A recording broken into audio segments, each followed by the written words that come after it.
2 minutes until showtime.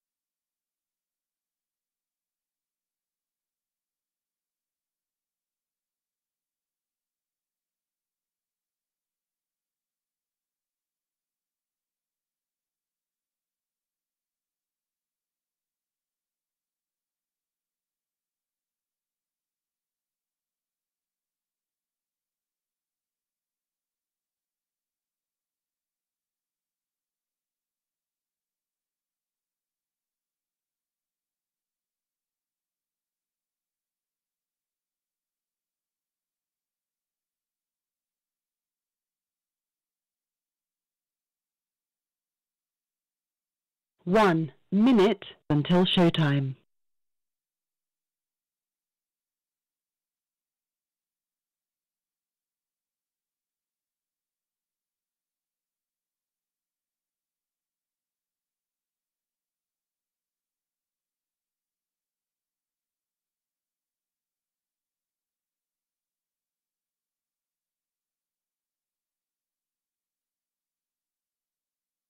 Say shit and stuff. Okay, and then if you can scooch towards. Check. Tony, can you hear? I only have so Check. much width. Do you know where my glasses are? I will see if I can find them. Tony, can you hear anything? Just give me. Yeah, I hear you now. Can you hear? But I don't hear me. Now I hear me. Oh, you're good. Actually, you're pretty hot. For Hello. me, but that's what okay. you said. Well, I hear you, but that's just that's probably just because my headphones are turned way up. We got a minute to go. Shit.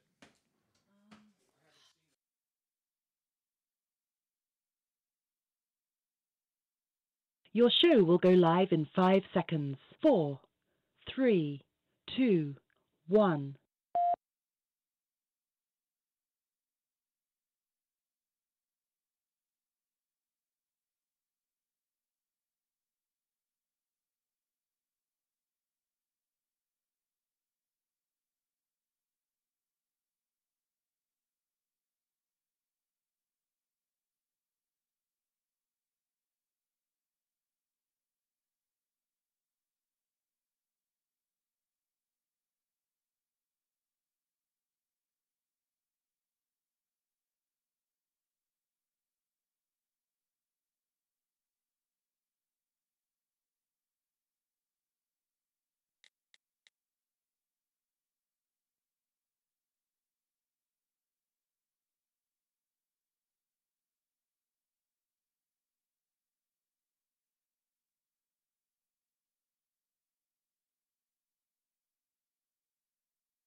There's a woman talking in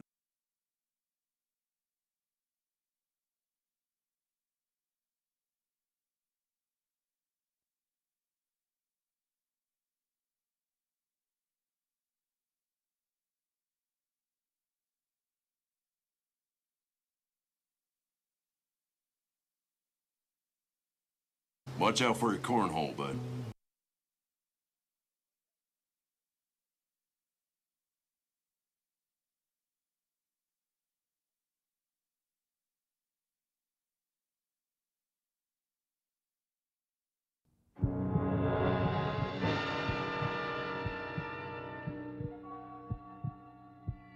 There is nothing wrong with your television set. Do not attempt to adjust the picture. We are controlling transmission. In the past 24 hours, we have learned facts and seen examples. We have been advised to leave it alone, to drop it. I just happen to believe that the people who entrusted Tony might just like to know all the facts, even the ones that no human mind today can explain. Who does that? Who has time?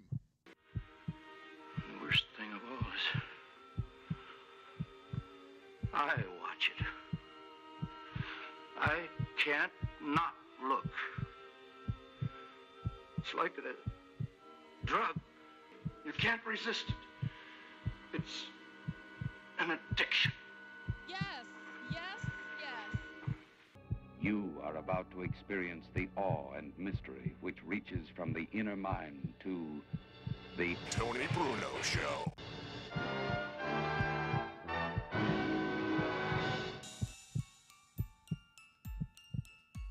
Good evening, ladies and gentlemen.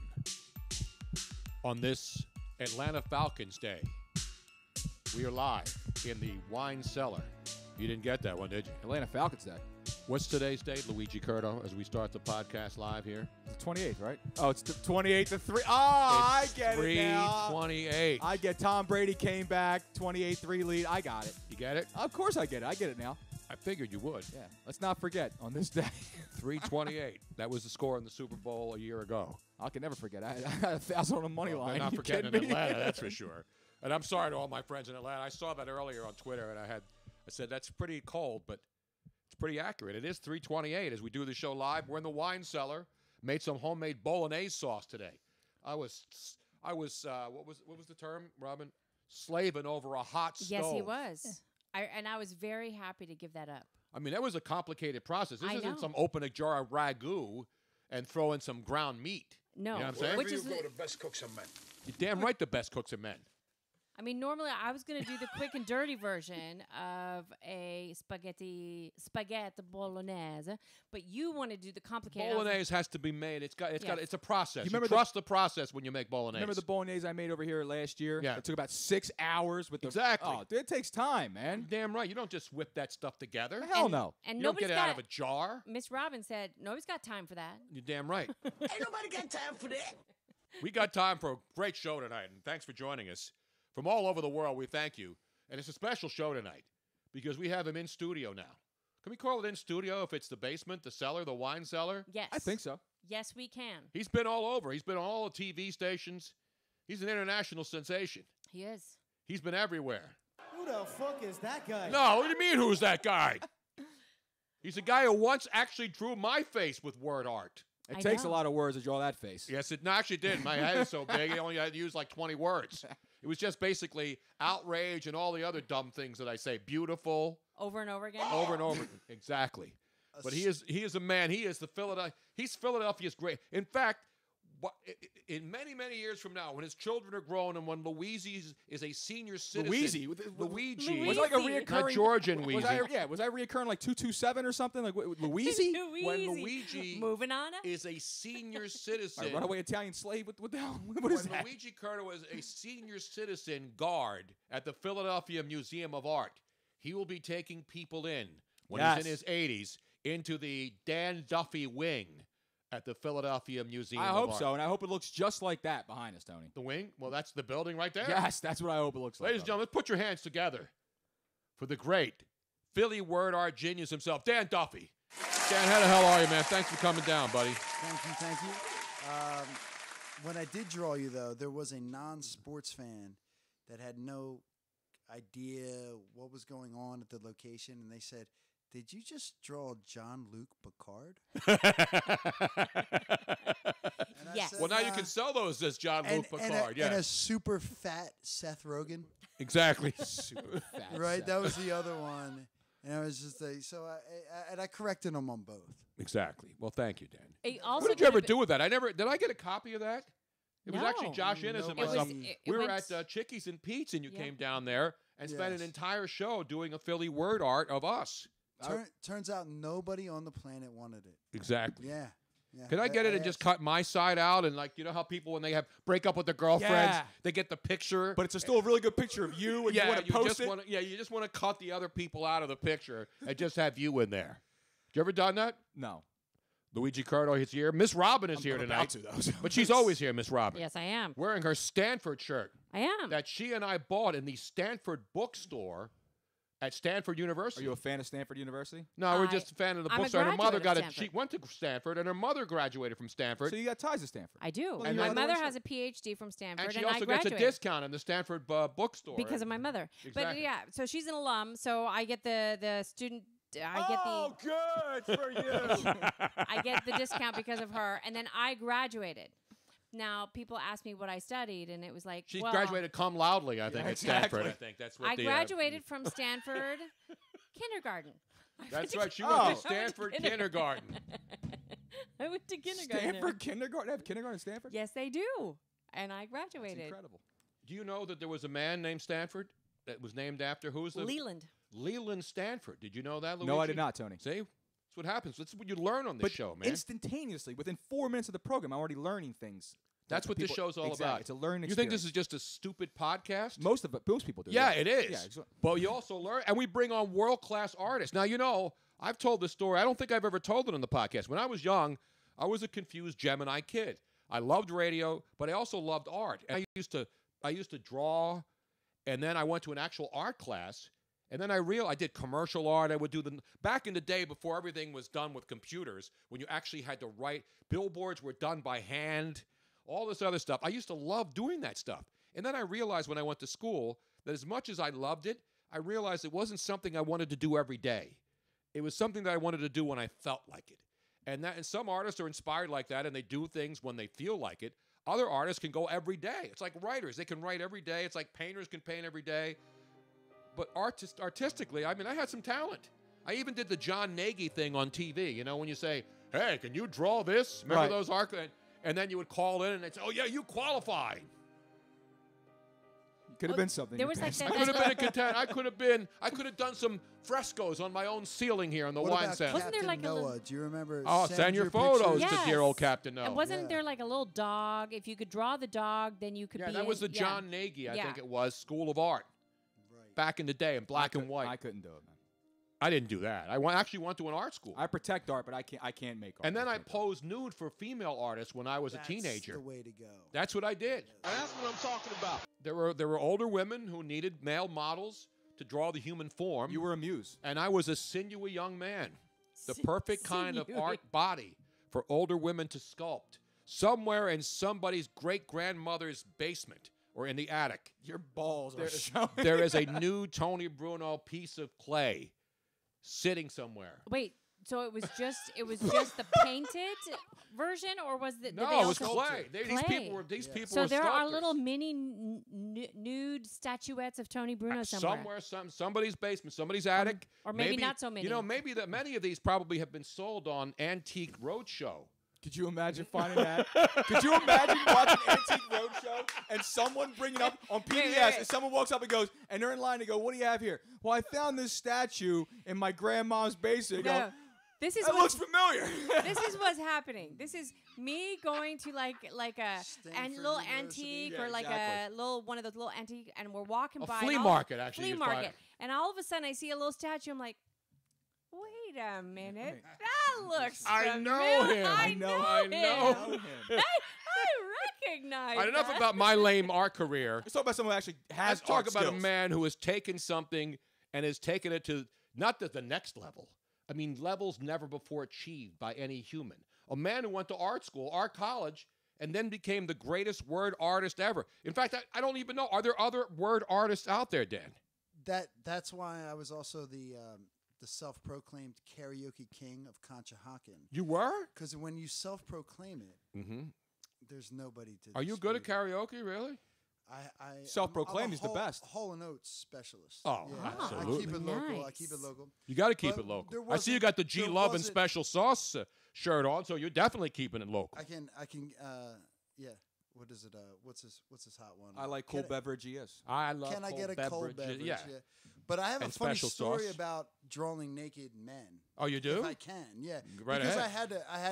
I was an art major, so I went to art major in a regular state school, and then I failed out miserably after a great rugby career, and then had to go to a real art school. When I was at the let's say there's two terms. There's one great quote from Pennsylvania I liked, which was Pennsylvania is kind of like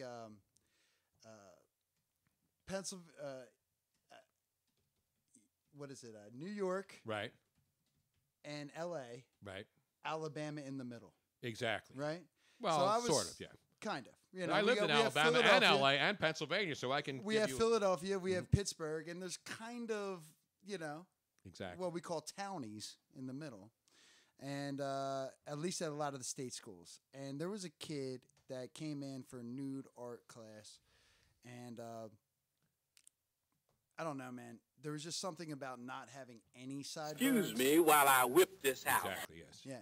He had no sideburns. No sideburns. So this, and the focus was strictly on the, for me, it was strictly upstairs. Mhm. Okay. Right. And I just wanted to show him real quickly, like how much better he could be looking. And it didn't take much chalk. I just gave him a little bit of sideburn, kind of right where the normal Artistic one would license. be. And I went, and this is where I went wrong. This is where I got kicked out of the art class and wasn't allowed back. You put dreads on his balls? What'd you? I went up to the kid and I said, "Look, dude, give yourself a little bit of sideburns. Look how much better you look." And I knew I nailed his face. I knew he looked better. And he kind of cut it off at the top of the ear. Oh, yeah, that's You bad. know, Yeah, the that way doesn't look good. yins do. Oh, it's Oh, bad. yeah. The way yins In do Pittsburgh? in Pittsburgh. Yeah. The way Luigi does sometimes. No, what are you talking when about? he gets dude? the box, he gets the No, razor I cut, never do. My points are always gets the on chalk point, bro. line from the neck up. Never.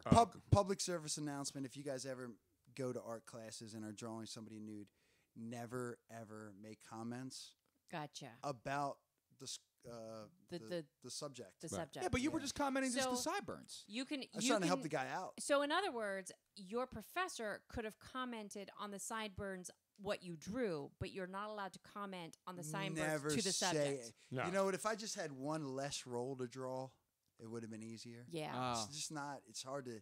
You don't want to go there. Yeah. So you started drawing Maybe do a nude push-up, men. you know? So how did you get? Because obviously your word art stuff is just amazing, and people who haven't seen it, the latest piece now, everybody wants it.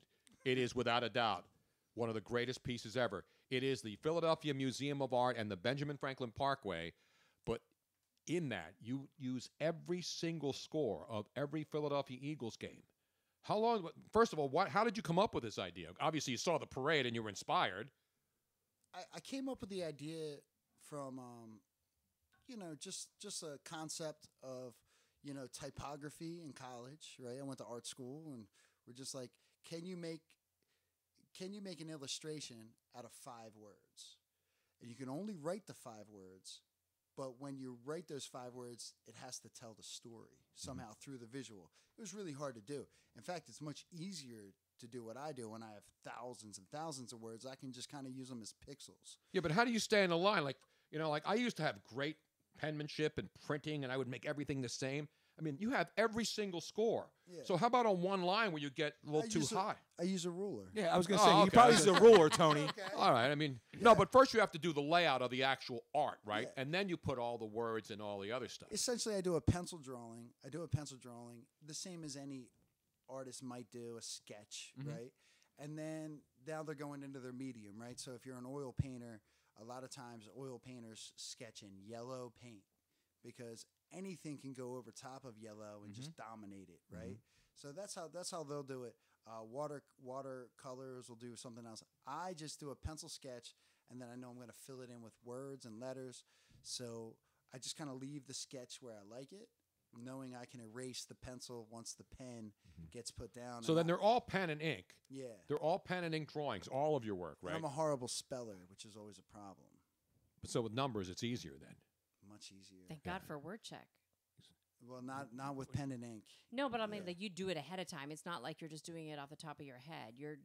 There's so much research that goes into what you're doing For too. sure, yeah. But if we were before the internet, it would be way cooler. What I did. But now You get a lot of people say asterisk your Dan on Twitter right now. Yeah, not only that, but you're an amazing researcher. Not really. It's called profootball.com. Right. It's, amazing research. Yeah, you can get the Wait, score of reference, everything. Pro Football Pro Reference. Football Reference, right. Yeah, which is and they're actually local. All those guys. Now, has It's just, anybody fact checked all your scores on there? Because you know that's how people are nowadays. By the way, you said the score on this one game was 28-10, and it was 28-13. Exactly. You got it wrong. You got that one wrong. You Yeah, got that one because wrong. people love to do that in this day and age of spell checks and fact checkers and microphone checkers 1, 2, 1, and So experts and analytical experts who know every crappy stat. so they can call up sports talk shows and yell at the host because they know more than you do because they're better at Google. 619-924-9874. That's the number to call in tonight. 619-924-9874. And as far as we know, the phones are actually working. No, they're tonight. working great right now. Are they working? Right now. Yeah, they're working So fine. get your Beautiful. chance. So, Dan, now how many pieces? This is your latest piece, and it's an absolute Well, let masterpiece. me answer your question. Yes. Dr. J was the scariest person because he has some kind of crazy memory. So I gave. And I have your Dr. J, I believe. gave Dr. J my original of his piece, which was every game from the 82-83 championship season, the faux season, as they called it. Absolutely. Even The The process great that Moses worked. Malone. though it wasn't quite all full. No, it was right. 4-5-4, actually. Yeah, right. 4-5-4. Close enough. Yeah. But I never met anybody that big before, and I shook his hand and he said, "I've seen your piece," and I said, "Well, it's my honor to give you the original." And his assistant or whoever was there with him said, "He has a crazy memory. He remembers every game he ever played." That's nuts. And I didn't believe it. And then I gave him the thing, and he said, "I remember all these games. I'm going to let you know if you're wrong." I said, "Yeah, please do. Here's my cell phone number." He hasn't called me since. So luckily, I think I got that one right. No, I mean, so this is the latest, and it's obviously everybody loves it. As soon as people saw it, and as soon as I posted it on my Facebook page and Twitter, it was, I gotta have that. I gotta have that. And obviously, it's selling like hotcakes because it's an amazing piece. Is that your most complicated, complex piece to date? Yeah, scenes in general are. The human face is always hard, because you got the eyes and everything. Sideburns. But I don't necessarily, especially the sideburns. Exactly. I don't necessarily worry about people being able to read it. I know the letters are there, but the letters will make up an eyeball. Good luck trying to read them when you go through an eye. But with this piece, I really wanted people to see every game, right? So if anybody was ever at the game, I wanted it to be legible. And then there was just the vastness. I knew I could get the building, but what was odd about it was the crowd was darker than the trees. Now, anybody thinks about drawing a tree, you would think the tree is the dark part. Nobody ever thinks about drawing a tree as being lighter. Right. You than the drew it in background. relief. Isn't that the right word? That is exactly. This girl went to Stanford. She went to Stanford kindergarten, dude. Hey, that's where you have to start somewhere. Yep, that's why I'm so smart. I started early. Damn right. How many people do you know that graduated cum loudly? Let's not stand on ceremony here. Take it easy, all right? So then my sister. You're happy little trees, all right? My sister comes up with the most annoying, Ross. What is it? Comment is, well, you have nothing but grass. I was like, grass. It's winter. There's no grass. It's all all frozen Eagles, mud. It's Eagles jerseys. They're green. Exactly. What am I supposed to do? They're like, well, she was like, it looks like it's just a bunch of grass, and where are the people? I was like, the people are wearing green. Wait a minute. You almost said something bad to your sister? Well, that would have been. Now, how many siblings do you have in your family? Just me and my sister. Yeah, Okay. we're very hard on each other in general. Now, is she artistic as well? She is artistic. Yeah, She's very good? More like singer songwriter. Okay. Yeah. So she'll absolutely. critique your work. Do you critique her work? That is exactly the way it works. That's the way it should work. And then we click, hang up. Mm-hmm. Yeah. And then we don't talk to each other in about 2 weeks. Yeah.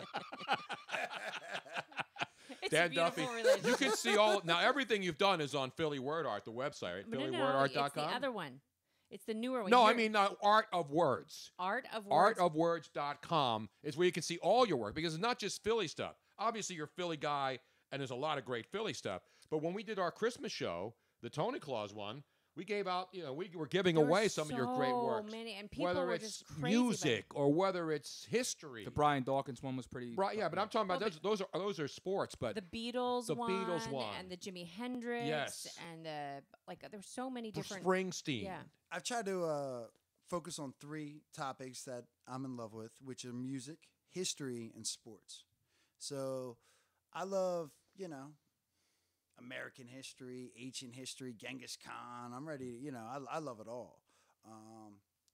But music is fairly obvious. I mean, if you don't love music, there's something wrong. There's something wrong with you. Yeah, in general. And I'm even willing to go a little country. Really? Willie Nelson. Oh, Oh, sure. yeah. He transcends country, Yeah. though. There's a I couple think so for sure. he's There's not a just couple country. that transcend, and then you have the bluegrass guys from like the '70s.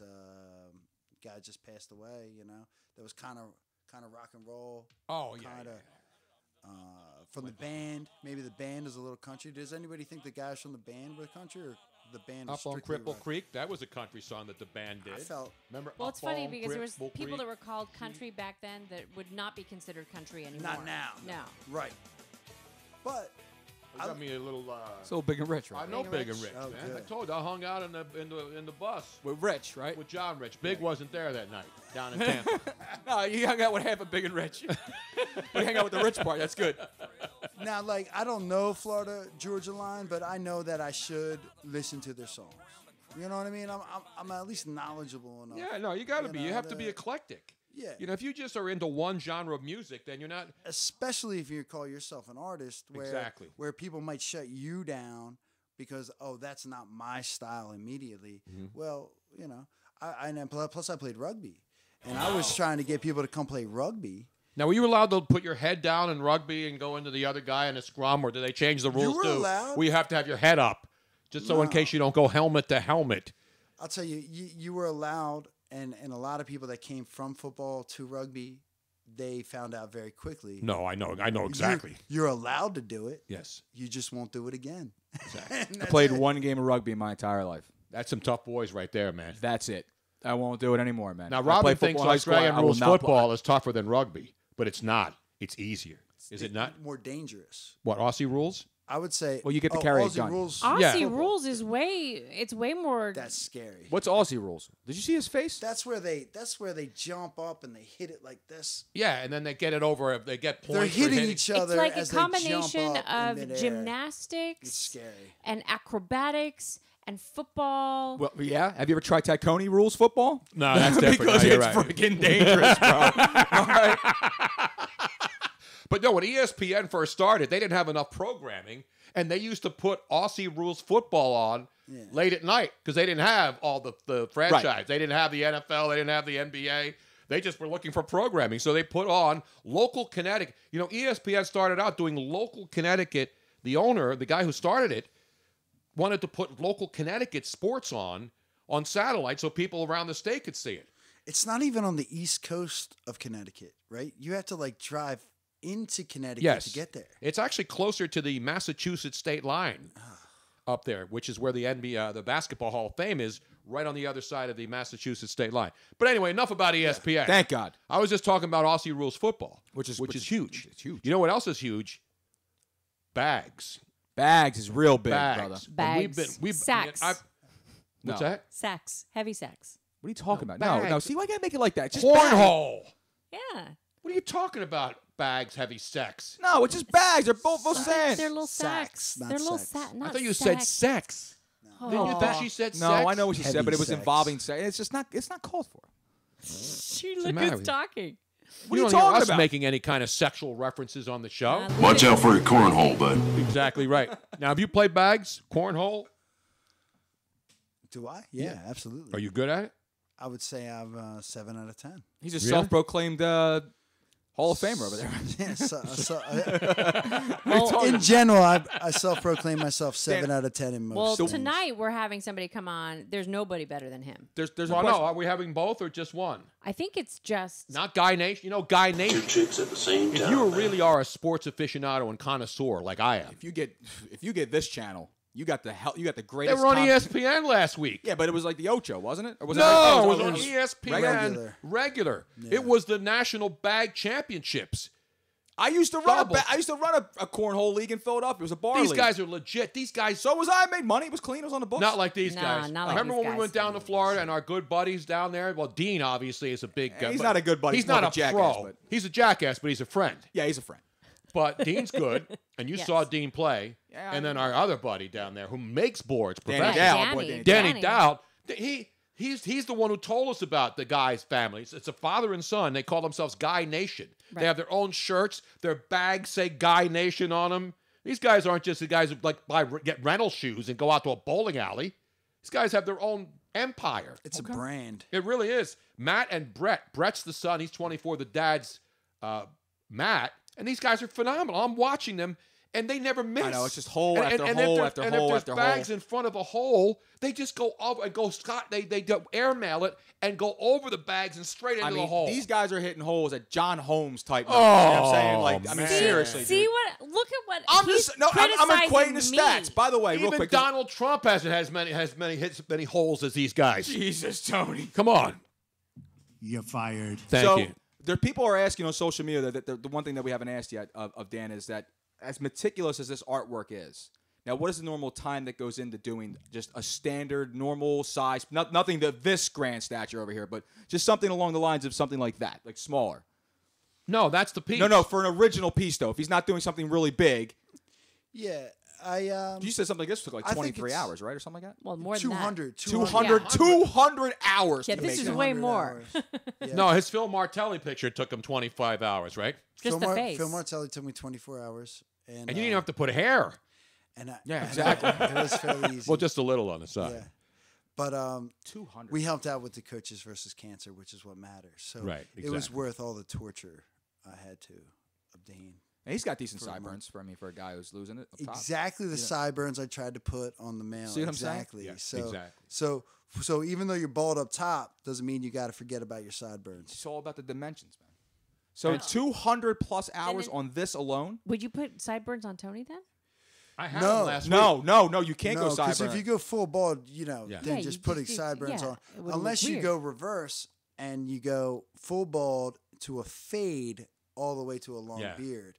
So if you started at the top, Right, bald, right. Bald. and then a continuous fade, perfect fade, all the way to the North Philly freeway. yeah, but you beard. can't start a shape up at the back of his head, though. You I could. Mean, it's dangerous. No, I territory, mean, though. last week, We my could. beard was We almost could fully do grown. it. I almost had a fully grown beard, and could my hair was try. getting, it was actually fuzzy, and I was going to let it go, and then I said, nah, we were going to the It's red an art ball. experiment. I was going to do the could whole, try it. I was going to It's do, an since I was modern shaving, contemporary, bro.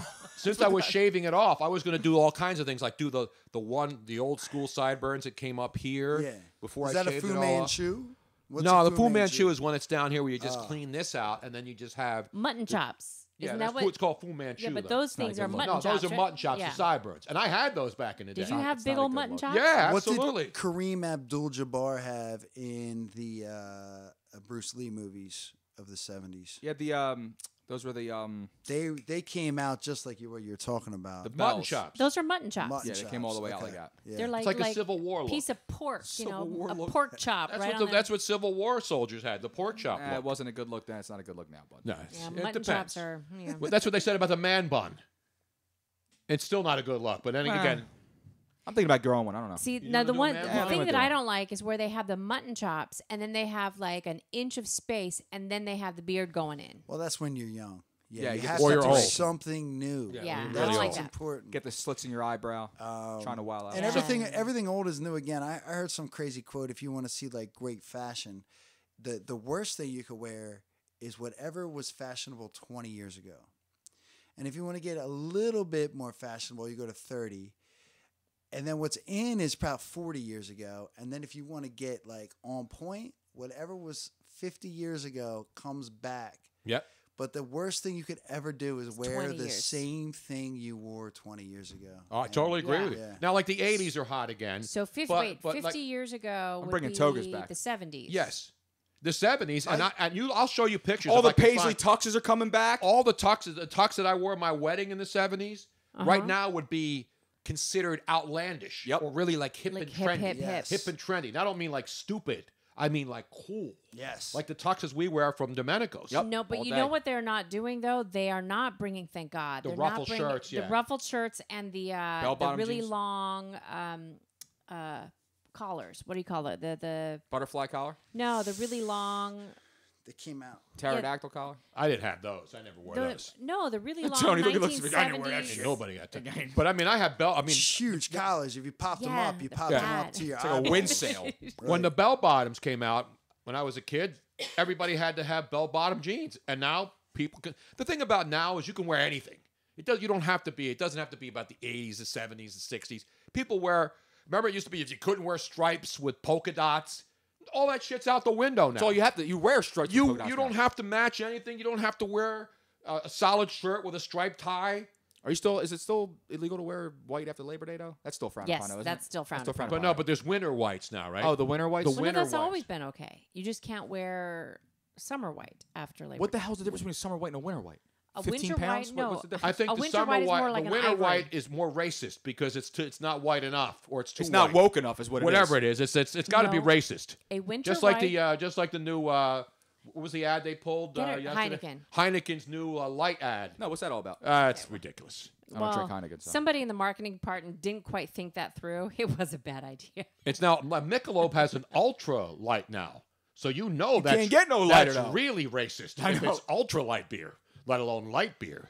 But anyway, I digress. Chance the Rapper. If you want to know what's racist, I now defer to Chance the Rapper, who's the final. Is he the go-to? arbiter. He's the go-to guy on what's racist anymore, based on the Heineken commercial, because he's the one who called out Heineken and said their ad was racist for Heineken Light. But anyway, let's get back to the business. So, Dan Duffy, I'm going to go to the website right now. Yeah. But you have some other art too, and you brought this in. Now you didn't do this. No. Another artist did it, but you have been commissioned by him. No. Well, I'm going to say you have his artwork. Right. Yeah. What's the artist's name? He has the rights. There's a great artist named Bill Purdom, and this guy was a classic painter of baseball history. And I bought a company that was failing.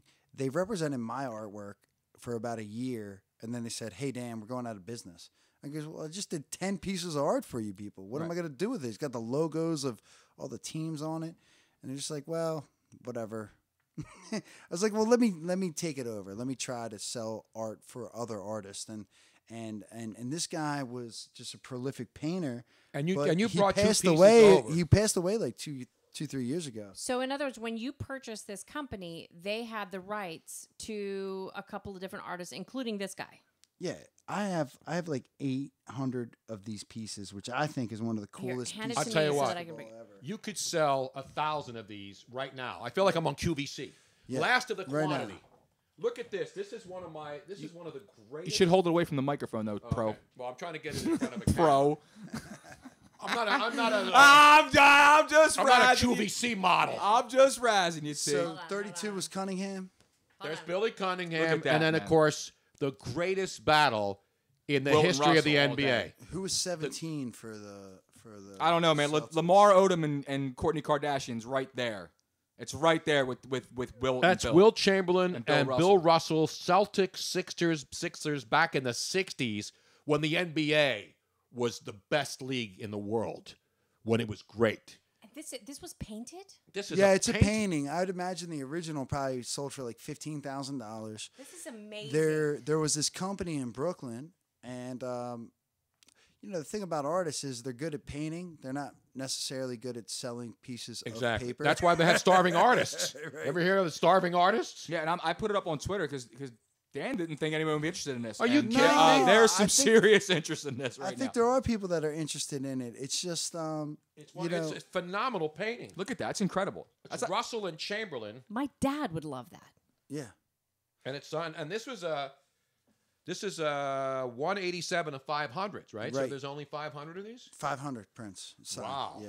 There might That's be awesome. there might be another 100 unsigned that like we were waiting to see if anything happened, Mm-hmm. and then he could re-sign them. So it's really cool. And there's also artist proofs that I have. It's the coolest thing. Is like I love art.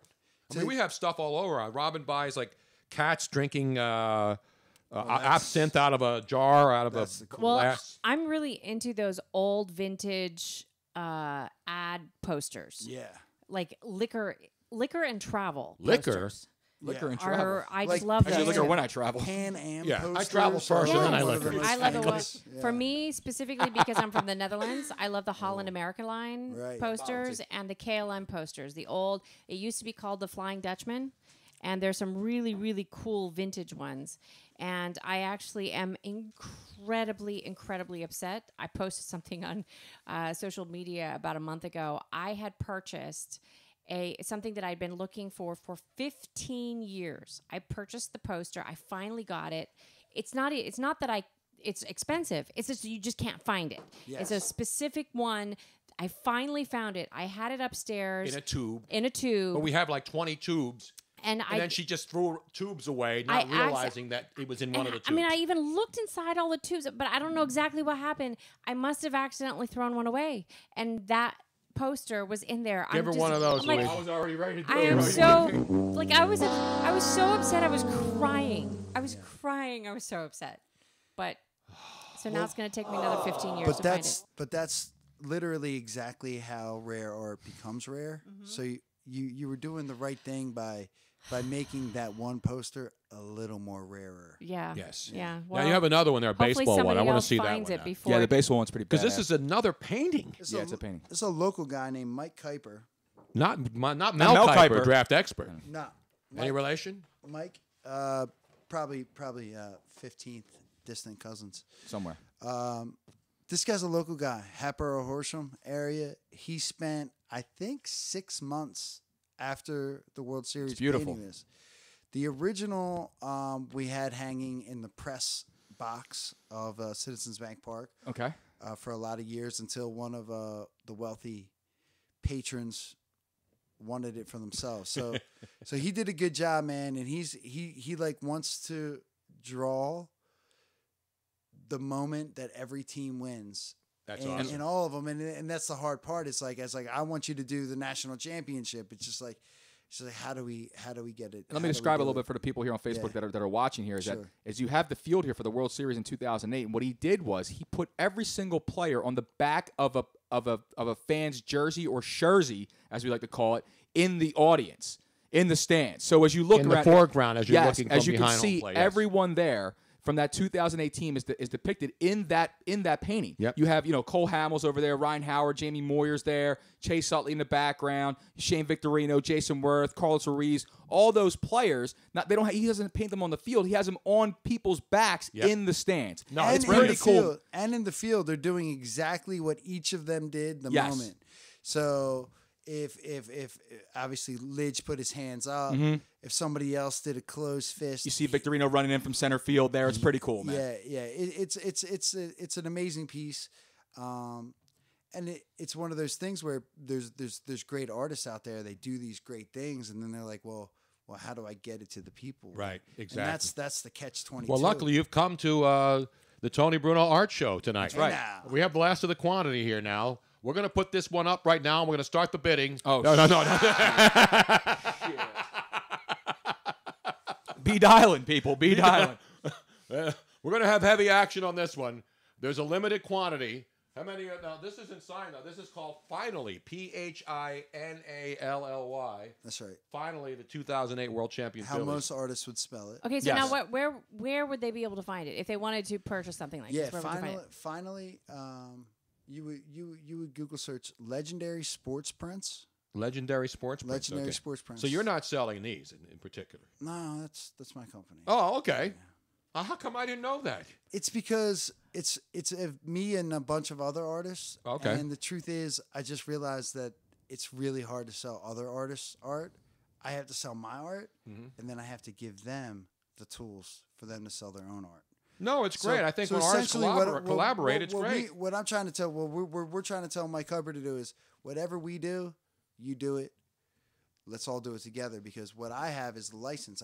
We produce artwork for Major League Baseball, and we wanted to do more pieces. It's just it takes them 6 months. Yeah.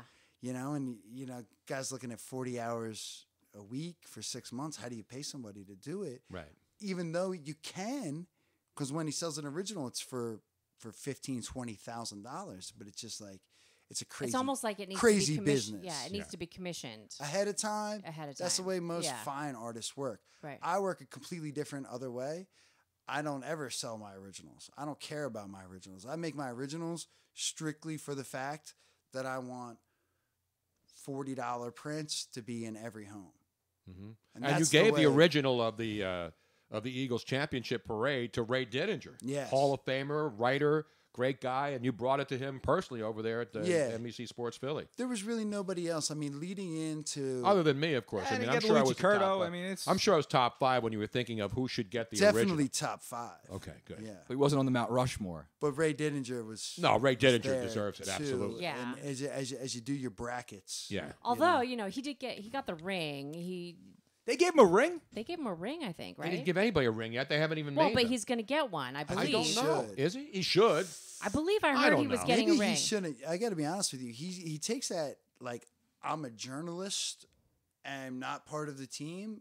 Very seriously. So maybe he should might get a not ring. accept it. No, I don't think he will. I heard don't that think they're he's going to get a give him ring. a ring. I don't think they're going to give him a ring. I don't know. I don't think so. I mean, listen, nobody loves Ray Dittinger more than I do. I've known the guy for 50 years, and there's no way that he's not worthy of the painting. But and some teams do that. They'll give him to all the employees. They'll give them to the kids who help in the locker rooms. The guy washes the uniforms. They'll all get Super Bowl rings. The guy that cuts the grass, maybe. The guy who cuts the grass. Will Elton Brand get a ring if the Sixers ever hoist a Yes, he will. Yes, he will. Championship trophy. He got a lot of he got a lot of cash. Yeah, he did for a couple of years. About $85 and he's one of the million. greatest guys you'll ever meet in sports. I Elton bet. Brand. I got to know him out with the Clippers, and then of course the Sixers signed him when he was one of the free agents available, and everybody would do that. Put a lot of money in that guy. Yeah, he's a class act and a great human Put a lot of being. money in that guy. And he was the guy out there, and they said, let's go after Elton Brand. And Elton Brand had some good years with the Clippers in L.A. And obviously Elton Brand at that point, the Sixers, that's why now everybody's excited. Not because Elton Brand wasn't a good player. They've had a lot of good players over the years. And, the people who ripped me about not trusting the process, it wasn't the process I didn't trust. It was the consumer fraud that was occurring. That's what people always forget. They think that I'm mad that the 76ers are good now because they drafted a bunch of young players who are finally gelling. No, I said this before. I said, you have the process, and then while the process is going, you're processing. And then once you finally get to the NBA Finals or attract a guy like LeBron James to come and play here because the team is that good, but you've not officially even processed, LeBron James. is what I'm saying. But I'm saying you may not even need him with this but team. I'm not going to kick him No, out of bed, I'm not dude. either. But I'm saying that you're building a team now that's got a lot of pieces already there. And if LeBron comes here, fine. But I don't think that to me, would I love LeBron to come here? Yes, because if they don't win a championship, if LeBron were to come here, that would be a complete outrage. Yeah. You want to talk about outrages. That No. would be complete. If Because remember, he- Charles Barkley went places to try to win a Yeah, championship. but those after he teams he went to, they weren't. left. Phoenix wasn't a bad team. Phoenix when he wasn't that. I went mean, him and Dan Marley and Danny. I mean, he had Danny Ainge. There was finals, didn't he? They made the finals. and he got boat raced. Absolutely But boat he didn't raced go by to some Chicago. bad team. They were bad, and the He didn't go take Houston a Rockets paycheck. team. It was basically like those guys are walking around wearing freaking heart monitors. That's how old they were by the time he got there. The point is, he did not go to the New Jersey Nets when they were horse crap. No, he went to try to find a ring somewhere. But he went to the wrong spot. And who knows the right spot? You don't go to a team and get guaranteed a ring because you're a No, great player. but however, though, when he went where he went was the West. And the West was actually weak back then. Yes. Phoenix and Houston, they were, those were the class of the West, but the West was very weak. The East was very strong, Exactly. okay? Now the tides have turned. Now the West is really strong and the East is really weak. So if LeBron would decide to stay here in the East, his best landing spot would be the Philadelphia 76ers. And if he were to come here, he would pretty much cement the fact they're going to make a couple finals in a few years. I mean, They better win some rings. If you bring LeBron James here and you don't win a ring, if LeBron gets here, in 3 years, they win a ring. How old's LeBron going to be next year? He'll be 33 years old. Yes, that's good. He's got I'd say 35. But don't forget, though, Dan, the miles don't have to be as long on him on this team. He doesn't have to play the amount of minutes he has to play with Cleveland. I mean, in general, though, just everything diminishes. Sure, but he hasn't shown any signs of slowing down whatsoever. But our guys are going to be rising as what I mean. his are diminishing, and he could be the leader. And do you think LeBron James would come here if this is the big talk now, is if the Eagles didn't win the Super Bowl, would the Phillies have signed Jake Arrieta? Would Philly be on the map? well, I think there's no doubt that the Eagles have brought, but the Phillies are another Does this young have team. anything to do? No, with I the don't fact think that so. LeBron? No, Okay. I just think that all the teams in Philly are on the right. Even the Flyers are struggling and they're inconsistent and they're still having goaltender issues. They got a lot of young players. Onyema's coming back. This now. reminds me of the 70s, because that's when I started covering sports full time.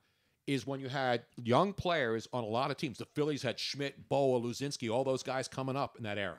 The Flyers were, not that long in the league, and they were making moves toward the Stanley Cup Finals, and they win their cups in 74 and 75. Mm-hmm. You had the Eagles, who were bad, but then they bring in Vermeil at 76, and all of a sudden starts to turn a little bit. Yeah, and they make a Super Bowl. Same thing with the Sixers. Same thing with the Sixers. The Sixers were great. They they didn't win a championship, but they were in the finals. Of course, they were in that era, and the Phillies Everybody were in was that in era the finals when in there were 80. so many good teams in the National League. I mean, you had the Dodgers and the Reds. That was loaded, brother. I mean, it was loaded. It was just like what happened in the East when Michael Jordan was playing. I mean, the Knicks had great teams with Patrick Ewing. They couldn't beat him because Michael Jordan was the best. In the late 80s and early 90s, just if you got through the Eastern Conference Finals, you should have just gotten a ring. Because that's where all the competition was. Exactly. That's really where it was. And that's why a lot of great players in the Eastern Conference, like Barkley and Isaiah Patrick Thomas. Ewing, and those guys couldn't get a ring. They couldn't get past the Chicago Bulls. It was a dynasty. And we don't see much of that anymore. Well, for a while it was, Michael couldn't get past those guys, and then eventually they couldn't just get past Michael. Exactly. Once they got Phil Jackson in there and put the town around Michael as well, he was able to shine and become, arguably the greatest to ever do it. But again, with LeBron coming here, I don't think it has anything to do with the success of the other Philadelphia teams or the Eagles win the Super Bowl.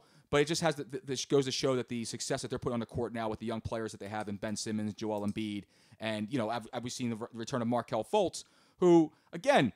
Is he playing tonight? Yeah, he will be. I think he is available tonight. But coming off the injury again, played 14 minutes. They were high quality minutes. Gets up 13 shots. He was aggressive. And, he looked a little bit rusty for his first game back on that. But, he attacked the rim and he played well. That's it. That's all that I'm matters. glad he's healthy enough to play. That's all that matters. If he gives him something down the playoff stretch, it's all that matters, man. And he gives some players a blow here, too, late in the season. Because the Sixers, unlike the San Antonio Spurs and some other teams, they don't rest guys. I mean, obviously they were careful with Embiid, but Ben Simmons is playing every night. And so now he'll at least give Ben Simmons a blow here with 8-9 games to go in the regular season before they start the playoffs. This isn't like the Sidney Young situation with Sidney Jones. Sidney Jones, I'm sorry, the cornerback. first round pick who was getting healthy and everybody wanted him to play in the last 2 games. You can't throw a guy out in a secondary where you rely on so many other people and hope that he can fit in there in a crucial playoff run. It's different in basketball. Well, Brett actually called out Markelle Fultz just a little bit. And it was good for Fultz to say, you know what, I'm healthy, I'm ready to go, I can play. He did call him out a little bit. He did call him out, and Markelle Fultz was the one who did step up and went to the trainer and said, hey, listen, I'm okay, I can go play. So they let him play. But he should have had a better grasp of what happened. And now, don't give me that he's a 19-year-old kid. No. And I'm not knocking him. But after his first game, he had no answers for the media. Well, that's the other thing. He was not. He was hung at the dry by the Sixers. Yeah, that's what I'm saying. They should have said to him, they're coaxed gonna him ask up a little you- bit. Yes, they're going to ask you about, hey, what happened to you? Were you hurt? Was it mental? And then he didn't even answer the question. I didn't see any of that. See, this was here, Dan. So what happened? So was, I don't want to gang up on the kid. He had 8 assists. What happened? He had a decent game. He had 10 points, 8 assists, 6 But rebounds, when in 14 they said, minutes. "Was But your it has nothing to phantom do- shoulder?" No, it got to the Right. point where they have to ask the question. It's your first game. Of course. And so the media, Why? they're not being jerks to him. They're asking him a legitimate question. No one attacked. What happened? Was it your shoulder? Because we heard all the stories. We saw you couldn't shoot. Was it psychological? Was it physical? And he had no answer. And instead of saying, it was a combination of things, or just give him something, he gave them nothing, which then leads to massive speculation. You can't leave a 19-year-old to that. No, exactly. Yeah. What happened was he comes out there, and again they gave him a couple of the layups. Hey, great game coming back. How'd you feel and all this stuff like that. And then somebody goes out there and says, hey, how did Doing it their feel? job. That's what exactly. you're supposed to do. And again, you've missed the entire season because of his shoulder. And so said, hey, how was the shoulder? What's been happening? All this other stuff. And he basically just ducks his head. The next question kind of a thing. But he didn't say anything. No, but when you're worse than saying next Markelle question. Fultz, they should have just talked him up a little bit and say, hey, Markelle, just say something along the lines of, hey, look, man, we were out. We didn't feel it was ready for me to come back yet. Obviously, we're in a point in the season where I'm healthy enough, and the training staff has done a great job, and we're ready to go. So they put me out there, and we're going to see how it feels. And, tonight it felt great. Well, he should have been done. He should have done. been coached. Done. He should have been Robin's coached. The bottom Coached line is up. this. Yeah. The organization failed him. They hung him out to dry. They He did. didn't fail the organization. Right. This thing has been handled poorly from Jump Street. Yes, And agreed. the Sixers, unfortunately, have a history of always making injury situations like you're trying to get the Zapruder Weird. film to find out. Just give us legitimate You're updates. right. Yeah. You're right. This isn't like hockey where they say a So- guy's got a Lower body injury, right? It could be anything. But here's where I'll come back on that is didn't Coach Brown say, you know what, this was his and his team decision, and I want to congratulate his team for making this decision to come back and play basketball. No, there was. So then you're what right. I think Brown was saying, and I think what the Sixers are saying is, okay, so you've been sitting basically because you had a phantom shoulder. It wasn't phantom. It was an injury. He was What, real injury. absolutely. He was Diagno- hurt. It was no joke. No, it was Well, no then joke. why didn't everybody here's what say I that? believe, and I've been saying What's the this. hard time with saying that then? Because they didn't want anybody to know that he was damaged goods coming in. Because he was hurt before the season started, and one of the rumors was, not a rumor, it was documented, that he was a big BMX bicycle rider out on the West Coast, and there was speculation, again, I'm not saying this is fact, that he fell, in the summer after he was drafted, and he hurt his shoulder, but they didn't want to make a big deal out of it because they didn't want people saying, oh, no, now we got another guy like Joel Embiid who has a history with injuries. Fowler. Yeah. There was also the talk about him actually possibly getting hurt in a pickup game with his friends. Whatever it was. All this speculation goes around. He was hurt. And I do believe there was some of it had to do with the mental aspect of it. Also. Because he did play in the summer league and he looked fine.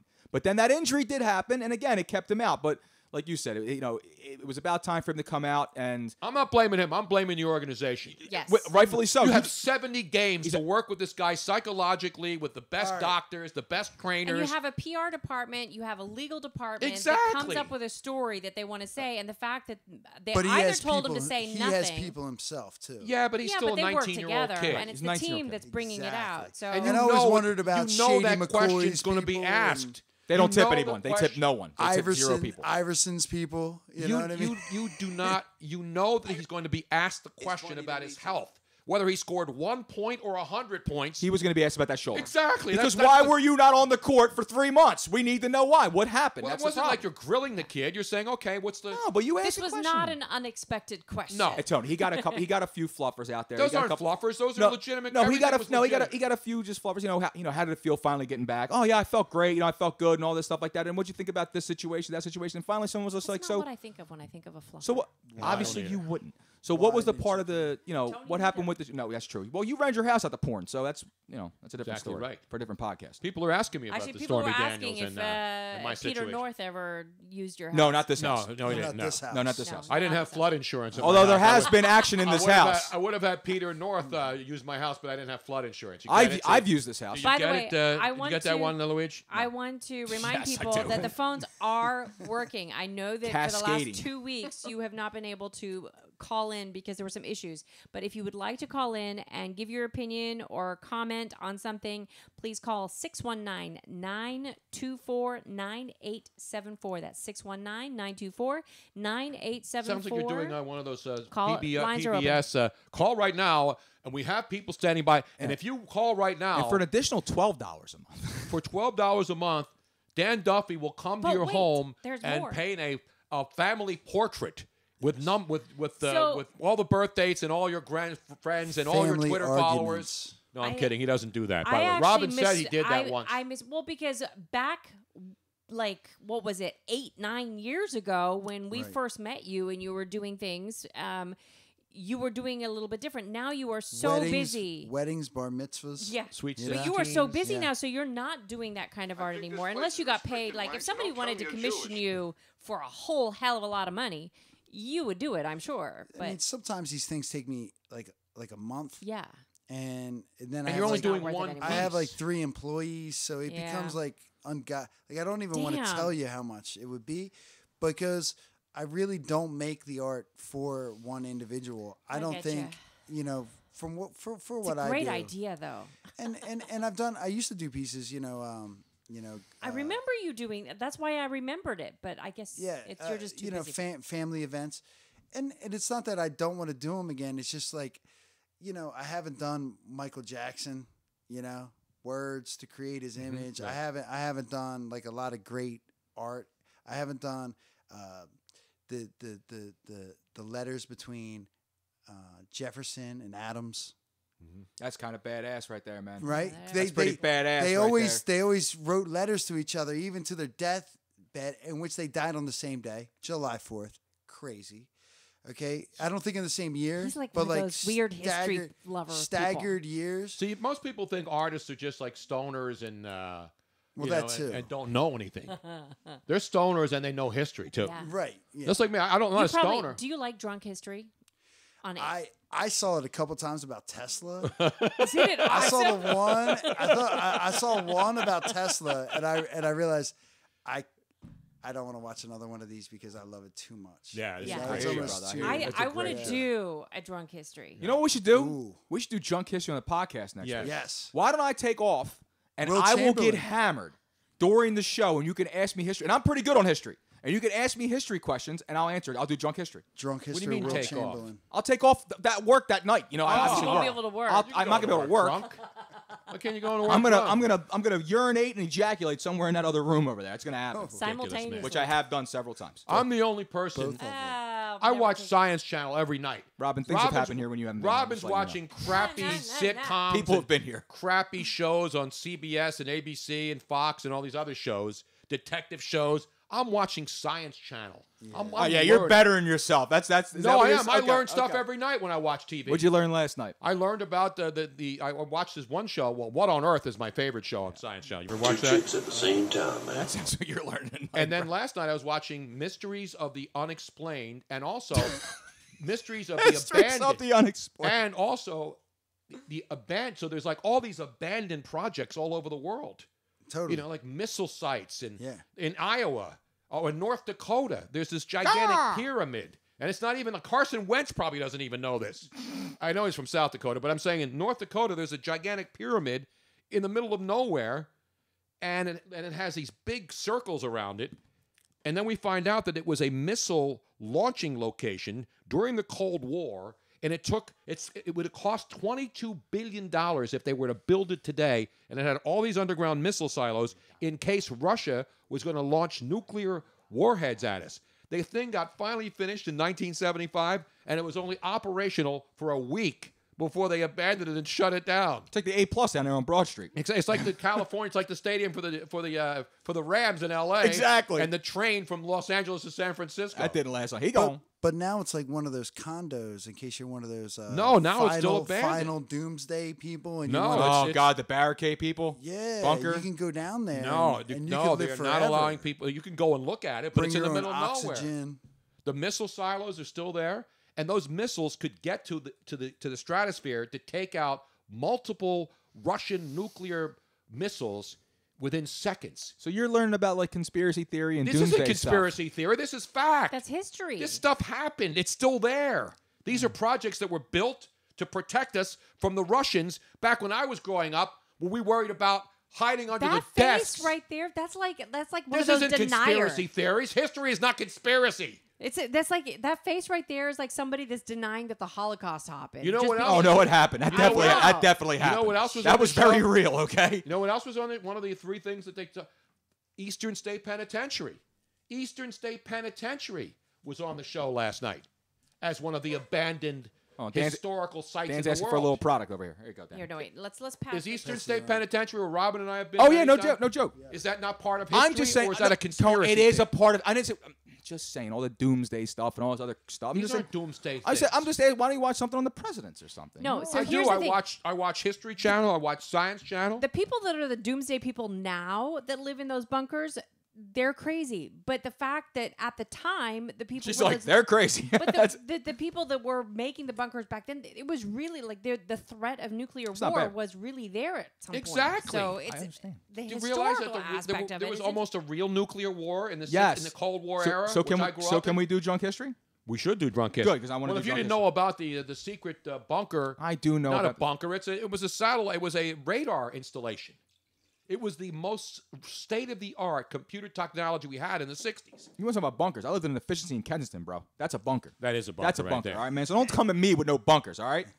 Ridiculous, man. Talk to me about no damn bunkers. Dan, Oh, this is good. This is the bottle that Dan brought. now what is this here now? Lucked out. Dreaming Tree. Yes. Dreaming Tree. It's not bad. This is a No. Pinot from California, 2015. The Acme had 4 different Pinot versions. Acme. I picked the one that was not the most expensive, but the second most. Ah, that's a good choice. See, that's a So good it's choice. like- That's what you do when you go on a date. You get the wine list, right? You don't go for the top bottle, but you get that happy median right there. Like if it's like the top bottle's like $1.50, You'd be right? expecting the top every single time you went out. Yeah, and but they that's usually too get much. the D somewhere in between. So that's Well, why depends- you got to give them. You don't go for the $150 bottle. You don't go for the $5 bottle, but you get the $75, $80 bottle. Oh no, it depends on I how think many that bottles one- there are. That one might be 40. By the way, That's I'm only drinking if it's multiple bottles, dude. Let me give you some knowledge. You know whose company? You know who the winemakers are here? No. Dave Matthews, brah. Oh, really? Oh, well, sweet. crash into me with that bottle. Huh? That's let me read a little that- history on That's it. why it tastes a little earthy. Yeah, I thought I had a little, just as a little No, it's bite. good. Of, It's good. Little bite of weed at the end. A little bit of A little. It says little cannabis. ganja. it's an Little ganja. exciting collaboration between Dave Matthews and seasoned winemaker Sean McKenzie. It's an interesting flutter. Dreaming Tree captures the spirit of California's wine country, united by their shared passion to make quality wines accessible to everyone. Sort of like Dan's art. Making it accessible to everyone. The French drank it to help them cope. The Romans stole it, and then the Pope. The blood of Christ, the sacrament. But the French took it back to the Pope's lament. And the people here Signed, Dave Matthews. And the people here drink it because it'll get you drunk. Exactly That's right. why. Dave Matthews wrote that poem. Wow. And I didn't even hear that. Not as good as the new book by Sean Penn. Did you see Sean Penn wrote a book? I saw in 60 Minutes that So he this- wrote a book. So on Did Twitter, you try to read the Sean Penn book? No, but I wondered what it would. I'm keeping a track of this stuff on Twitter because we put up the poster. Yeah. I'm sorry, the painting, and people are saying, seriously, I'm in line already. Like, where do I buy this thing? We can be Like selling They're them talking right about the outside Sean tonight. Penn book. No, they're talking No, about not the they're Sean talking about Penn they're book. talking about the Will Chamberlain, Bill Russell. Oh. Yeah. People are asking like, I'm in line already. Where do I buy this? I want one of those So for my if- house. Can we? Do we have a Well, Twitter the handle artist, for you? I got. I mean, we're on a podcast. Let's make it interesting. The artist widow wrote me and said, "Please send us all of his prints." But I remember paying like a lot of money for this company when I got it. It had the MLB rights and it had all the things. And I said, "I think these are our prints, but I am agreeable to paying him our percentage of whatever I get." Now, they're two different artists now. You're talking about the Will Chamberlain. I'm Bill talking about Russell. the Will Chamberlain piece. So here's what I want you to do. Go to legendarysportsprints.com. LegendarySportsPrints.com. Legendary Sports Prints. You can take a look at our whole collection. We have all kinds of stuff. I'll tweet it out for you. Thank you. And We'll put it's a not link just on me, but the other artists. And just press the contact me because I probably don't have the Will Chamberlain piece up. Be like, yeah, where's that Will Chamberlain piece? Not only that, the little bit of effort that you have to go through to get it is what's going to make it so special. when you Absolutely. realize Trust me, and you I do as it. soon as I saw that, I said, This I have to- guy's been dead. Now, I'm gonna We're follow- dealing with legal issues Wait a with minute, the wait a minute. widow. I love the way you It's think. hot. This makes it so much easier. It's because so much cooler I- than going I buy am- now. It makes the juice worth the squeeze. I my man. am notorious for when somebody wins something and I forget to send it to them. Forget. People forget to clean up. They forget to do dishes. So- You forget about it completely. I like Dan's tactic. He's saying It's it part of the means journey. it means even more because it takes so long to get to you. I had to they have wait to work for it. at the stop sign for 5 hours. I like before that. the show. So anybody that I still owe something to because I didn't send it to you, it's going to mean even more. So speaking of, I of, like of, it. of 20 being worth years it. later when it comes in, you're like, yeah. So I mentioned this to Dan before. I said, so Dan's at Philly Word Art on Twitter, right? Yeah. Now, I followed Dan for like ever. He never followed me back. Right. Never. So I've unfollowed you before the show started. No way. Yes, because he said he's not the one who handles the social media. It's not necessarily true. My soul is in the social media. It's just not me. Meaning I kind of like direct the way I want things to go. I like it. And Okay. and how I want them to be. Right. But here's the deal, though. So what I'm going to do is I'm going to But follow you now. Follow everybody. I'm going to follow you because you don't Why follow me. wouldn't- Here, Why right, wouldn't there it you is. follow people? I'm following you. So I expect a follow back, Dan. Damn it. I'm gonna download this app right now. Yeah. I will I'm not unfollow even. I'm not even that old. Okay, so I wanted to get back to the Sean Penn book. Yeah. The Sean Penn book that just got is being ripped apart all over the place. It's called Bob Honey who just do stuff. Well, everybody knows you don't go full retard. Everyone knows you don't go full retard. Who just do stuff. And it's about a man doing stuff. I read a paragraph of it today. It was horrible. Oh, it's not just it's horrible. It's like, what the hell is he talking about? Nobody knows what the hell. What about the Audible book? Yeah, I don't think he's going to be able to. He's going to have to get Spicoli to do it for me to be even interested in listening. No way, Mr. Hand. No way, Mr. Awesome, Hand. Hey, dude, let's party. No, he's a bright guy, but this book, when the Huffington Post and all of these sites are ripping your book, no doubt, bro, you know that it's not good. Wow. Did he go to Venezuela and lose his mind? I don't know. Where did he write this book?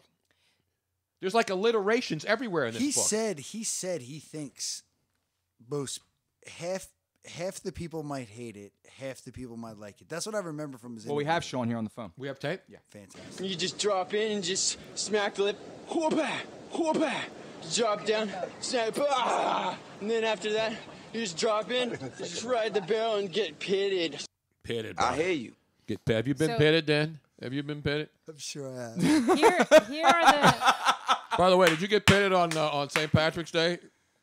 A wee bit. I don't know. I honestly don't know what you're talking about. But I did eat breakfast, lunch, and dinner at Halligan's in Flowertown. So, we got to post. Robin finds these stupid videos. There's parrots, the dirty mouth parrot one. Have you ever seen that one? We spent probably 30 minutes watching these videos. There's videos of all over the world. Most of them are Brits. The Brits teach their parrots to use the filthiest language. It's awesome. Filthy language. You know? No, it's even worse. I mean, they drop the F-bomb. But the funniest one, it doesn't even talk. It's a parrot doing the Irish jig.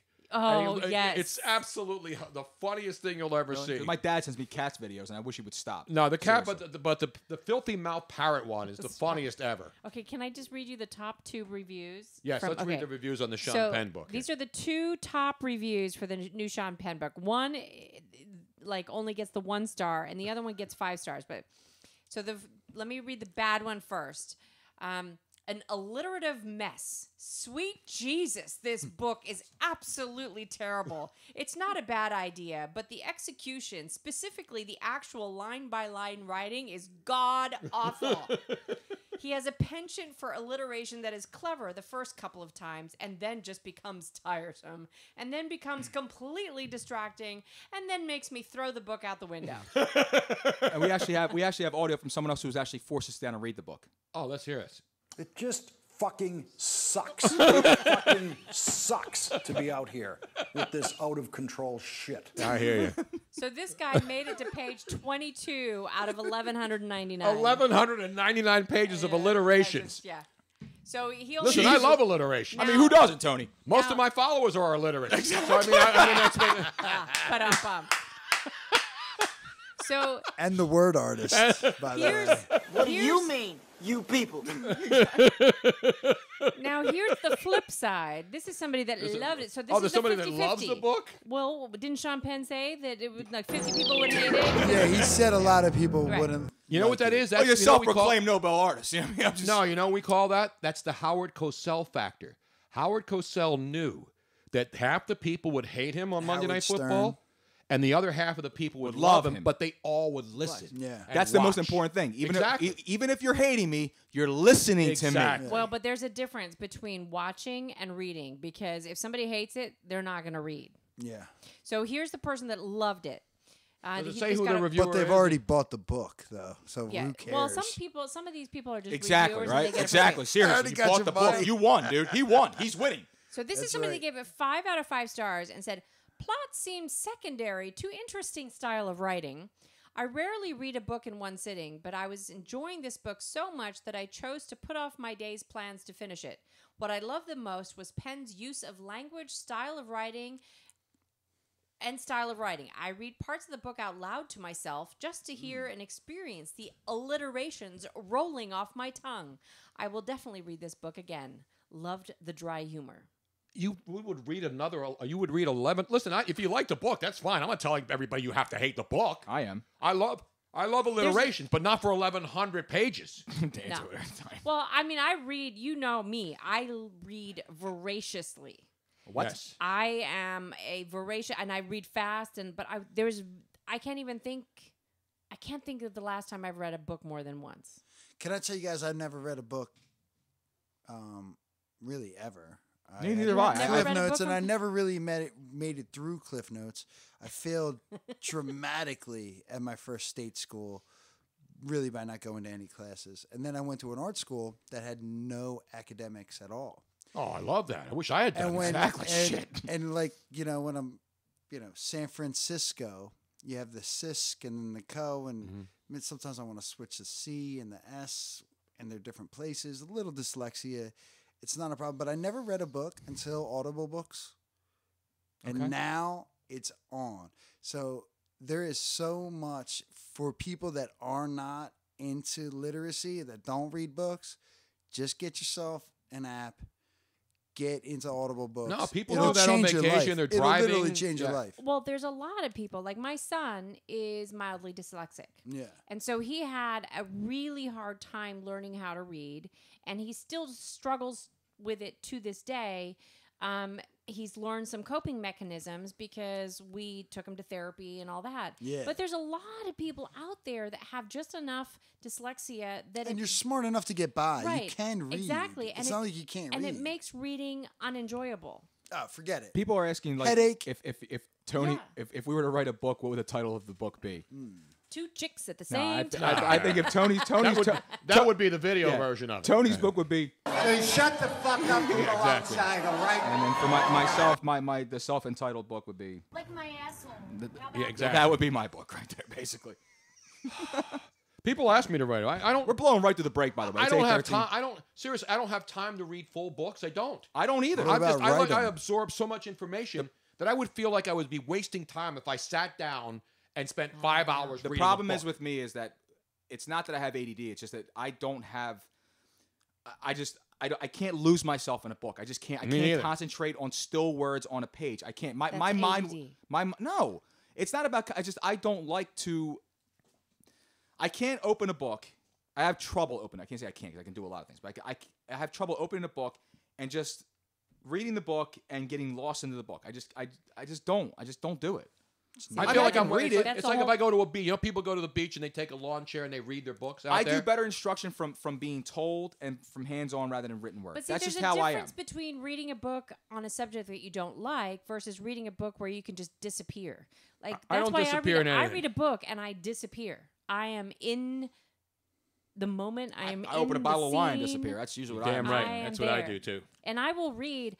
I can sit down. I open Twitter and wish I disappeared too. I'm one of those people, and I've done this ever since I was a little girl. I can start to read a book that I love it's usually some kind of a fantasy or whatever book, and I will carry that book with me into the bathroom and undo my pants with one hand so that I can continue to read. Well, I do that with one hand too all the time. Dean from Tampa just goes, Luigi, you're the first guy to admit he doesn't buy Playboy for the articles. It was late, and Cindy and I were in college. And by the way, great tweet by Zach Ertz tonight. Did you see it? No, I don't care about the Eagles. What did they do? This is nothing about the Eagles. It's a good tweet. I'm kidding. What was the tweet? He writes, old catch rule, new catch rule. I still caught it, and we still won. That's it. Hashtag took 4 steps. Did he hashtag Fly Eagles Fly? No, he didn't put Fly Eagles Fly. I'm going to give him a roaring round of applause for that, though. Way to go. But you have to clickbait it up there, Zach. Because there are people out there like saying, well, if the new catch rule, which still no one understands, were in place during the Super Bowl, a couple of those touchdowns wouldn't happen. So that's what's funny about Zach Ertz. Old rule, new rule. I still caught it, and we still won the game. Did you hear now that the new rule is also that if you lead with your helmet during a tackle, you have the ability to get ejected from the game. I know. They're all going to get ejected. Everyone's going to get ejected from the game. I came up with an answer, though. You know how hard it is to have incidental contact. Both people are going down. You know what I mean? It's tough sometimes. See, unlike arguing about it like sports talk radio and people on podcasts do, I had a creation. I looked for a solution. What was that? Because what the players do, the natural instinct is to go like this. Lower your head, right. I came up with solutions. I found this device. There's a couple of things. There's a thing that they use for old people who lean like this, and it's like a strap that goes around here, and then it goes around your head. The halo? No, it's not. It's like a strap. It's not even solid. It's like material. So you want to wear more stuff. I actually tweeted it out today.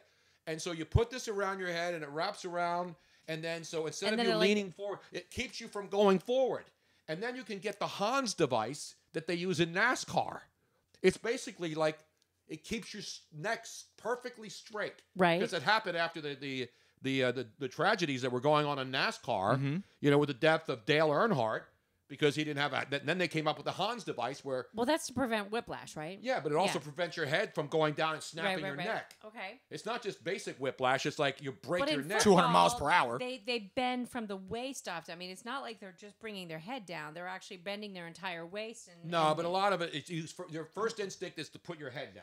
But you're not There's a difference between spearing someone. Yes. It's obvious and blatant. It's as leading opposed with to your guys helmet. going down because their heads are protected. Like, you know how you stop it? You let the players play without helmets. That's how you stop it. I like it. Whoa. You take the helmets off. Who's going to then lead with their head? True. That is actually very Only a true. rugby player would lead with their head. Exactly. No, yeah, you learn Well, quickly. or you go back to the old leatherhead. No, there's still something helmets. in between. The knee to the head's the one you're scared of. Yeah. The head to head, you learn quick. It doesn't work. It's the You're not stinger gonna that live you get. long. Yeah. But when you're diving and you can catch a knee, that's one. The that problem is sucks. though, without the helmets, That though, the sucks. problem is though, is that the offensive and defensive linemen, they're used to. No, getting I their know. hands I'm up there. joking, but no, I mean, but but that's listen, I'm with you. I'm with you. Remember, hockey for a long time, those guys played with no helmets. Yeah, They didn't look too great after that. There's as much tackling in rugby as football. Dude, I watched. There's no the concussions compared. But these guys are a little tamed down athletes. They're also running 9 miles a game, so they're not always going 900 miles an hour. But I watched the rugby match. So- I was working out. They had it on at my gym, and they were right in the middle of the scrum there. Dude, you couldn't pay me to get in the middle of that. I mean, seriously, you could not pay me to get in. I mean, some of these guys in there, I'm talking about massive individuals, and I mean, they are literally just bludgeoning themselves. I'm like, dude, there's no way I'm getting ahead of steam and tackling that son of a bitch with no pads on. So not for happening. argument's sake, let's just say that we took American football and stripped them of their padding and their helmets. Right. Then it wouldn't be the game. It would be healthy. It would be safer. Be primarily the same game. I don't know. Have you ever played? Have you ever played? If you play tackle football, play tackle different. football without pads, you're hurting even more. Yeah, Trust exactly. me, you're hurting even more. You couldn't do it. I played tackle because football we're a million times still without pads. American, so we still are trained to try to knock each other out. Right. So the reason America is, I think they're 18th in the world in rugby, is because of that. It's because we don't know what we're doing, and the Australians, they see us running full steam. We lower our heads and they jump backwards. They just jump out of the way. They They're much jump more backwards. agile. Yeah, they jump on top of us. It's really easy to do. It's yeah.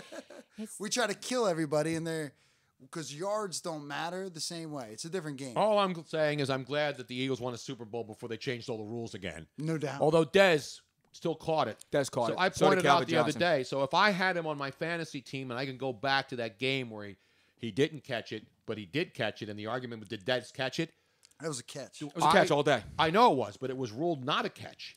So if you have him on your fantasy team, can you go back and sue like FanDuel and DraftKings? Wait. Was that no, a no, championship? Because it may have yeah, hurt but it was a your play. situ- No, it was a playoff game, which means they'd have to literally change the entire turnaround of the. They have to go back and replay that playoff game because that ball was in bounds now. Do you remember the guys in Can't the do it. commercials? It wasn't a- I know, but I'm jumping just in saying. the bar? The guys in the commercials jumping in the bar that they just won $1 million off of FanDuel or something. Yes. I They do would remember. have to reverse that entire I know. thing. Look Do you at know- all Yeah. of the Do you stuff know- that would have to happen. That was actually on. It was on DraftKings, and what happened is that the guy who won, it was him and someone else, and the Pittsburgh Steelers were playing the New England Patriots, and the guy he was playing against had Le'Veon Bell, and they kept handing the ball off to Le'Veon Bell, but the Patriots are comfortably ahead. And when he put his hands up in the air, it was because they took a knee. Because they stopped handing the ball to Le'Veon Bell. Because if Le'Veon Bell would have got a few more yards, he would have won the $1 million That was the over him. celebration? That's why. It wasn't that's because, why it I wasn't don't because play he won $1 fantasy million. football. He went nuts because they took a knee. Because he knew then they won. He was almost about to lose. They had two different camera crews in two different places. It's a joke. Just give me a little insight there. Just saying. Now we blew past the break, so we're the hell with the break. The hell We're with not it. doing a damn break. All right, we got people on the phone. Jack's call screen, but no one's. I'm gonna fly blind here, man. Wait a minute. We got to do our, because you know what happens tomorrow. Okay. Now we're talking about Thursday, because this is Wednesday night. Tomorrow's Thursday. Tomorrow's Thursday. It's the opening of the baseball season. No freaking way. How is it Yes. possible? Baseball. You know what at that means? Dodger Stadium. Warm weather, baby. Not here. It doesn't mean that. It means like out west is warm weather. I'm going open down today, man. south. Well, the Phillies are opening in Atlanta. In here in Philadelphia. And no, I'm talking about the opening day tomorrow. It was all over the place, but not the Phillies' home opener is not till next week. And then we have Jim from Cheltenham with an opening day clip. Let's go to our man, the official archivist. I mean, he knew. He just knew we were about to go to it, Tony. It's all about opening day. Are you a big baseball fan, Dan? I love baseball. Do you really? Yeah. You hear that? You hear that breathing? Yeah. That means the phones are working. Jack, how are you, It's buddy? Jim. It's Jim. I mean, man. It's Jim. Jim. I see Jack on there because Jack is screening the calls from home tonight. Yes. I know Jim. I know Jack from Jill. I know Jack from Jim and Jill. Jim, how are you, buddy? How you doing, Tony? Beautiful. You ready for baseball, or is it too cold and spritzy for you? Before I get to the baseball, Tony, we have some breaking news story here. We have breaking news tonight? Breaking news tonight? It happened this afternoon. They usually play the Pennsylvania State high school championships like on the weekend. Yes. For some reason, they're playing them on Monday, Tuesday, and Wednesday this week. The Pennsylvania State Championships? Yeah, and this afternoon, Newman Goretti beat Richland 57-52 for another state championship. How about those Saints, formerly the Pirates when I was there? Your Newman Goretti Saints, ladies and gentlemen. You know why they're the Newman Goretti? They used to be the Newman Pirates when I went to Bishop Newman High School. Okay. They were the Pirates. And you know why they changed when they merged with Goretti? Disney? Maria Why? Goretti? No, Disney had nothing to do with the merge. Why?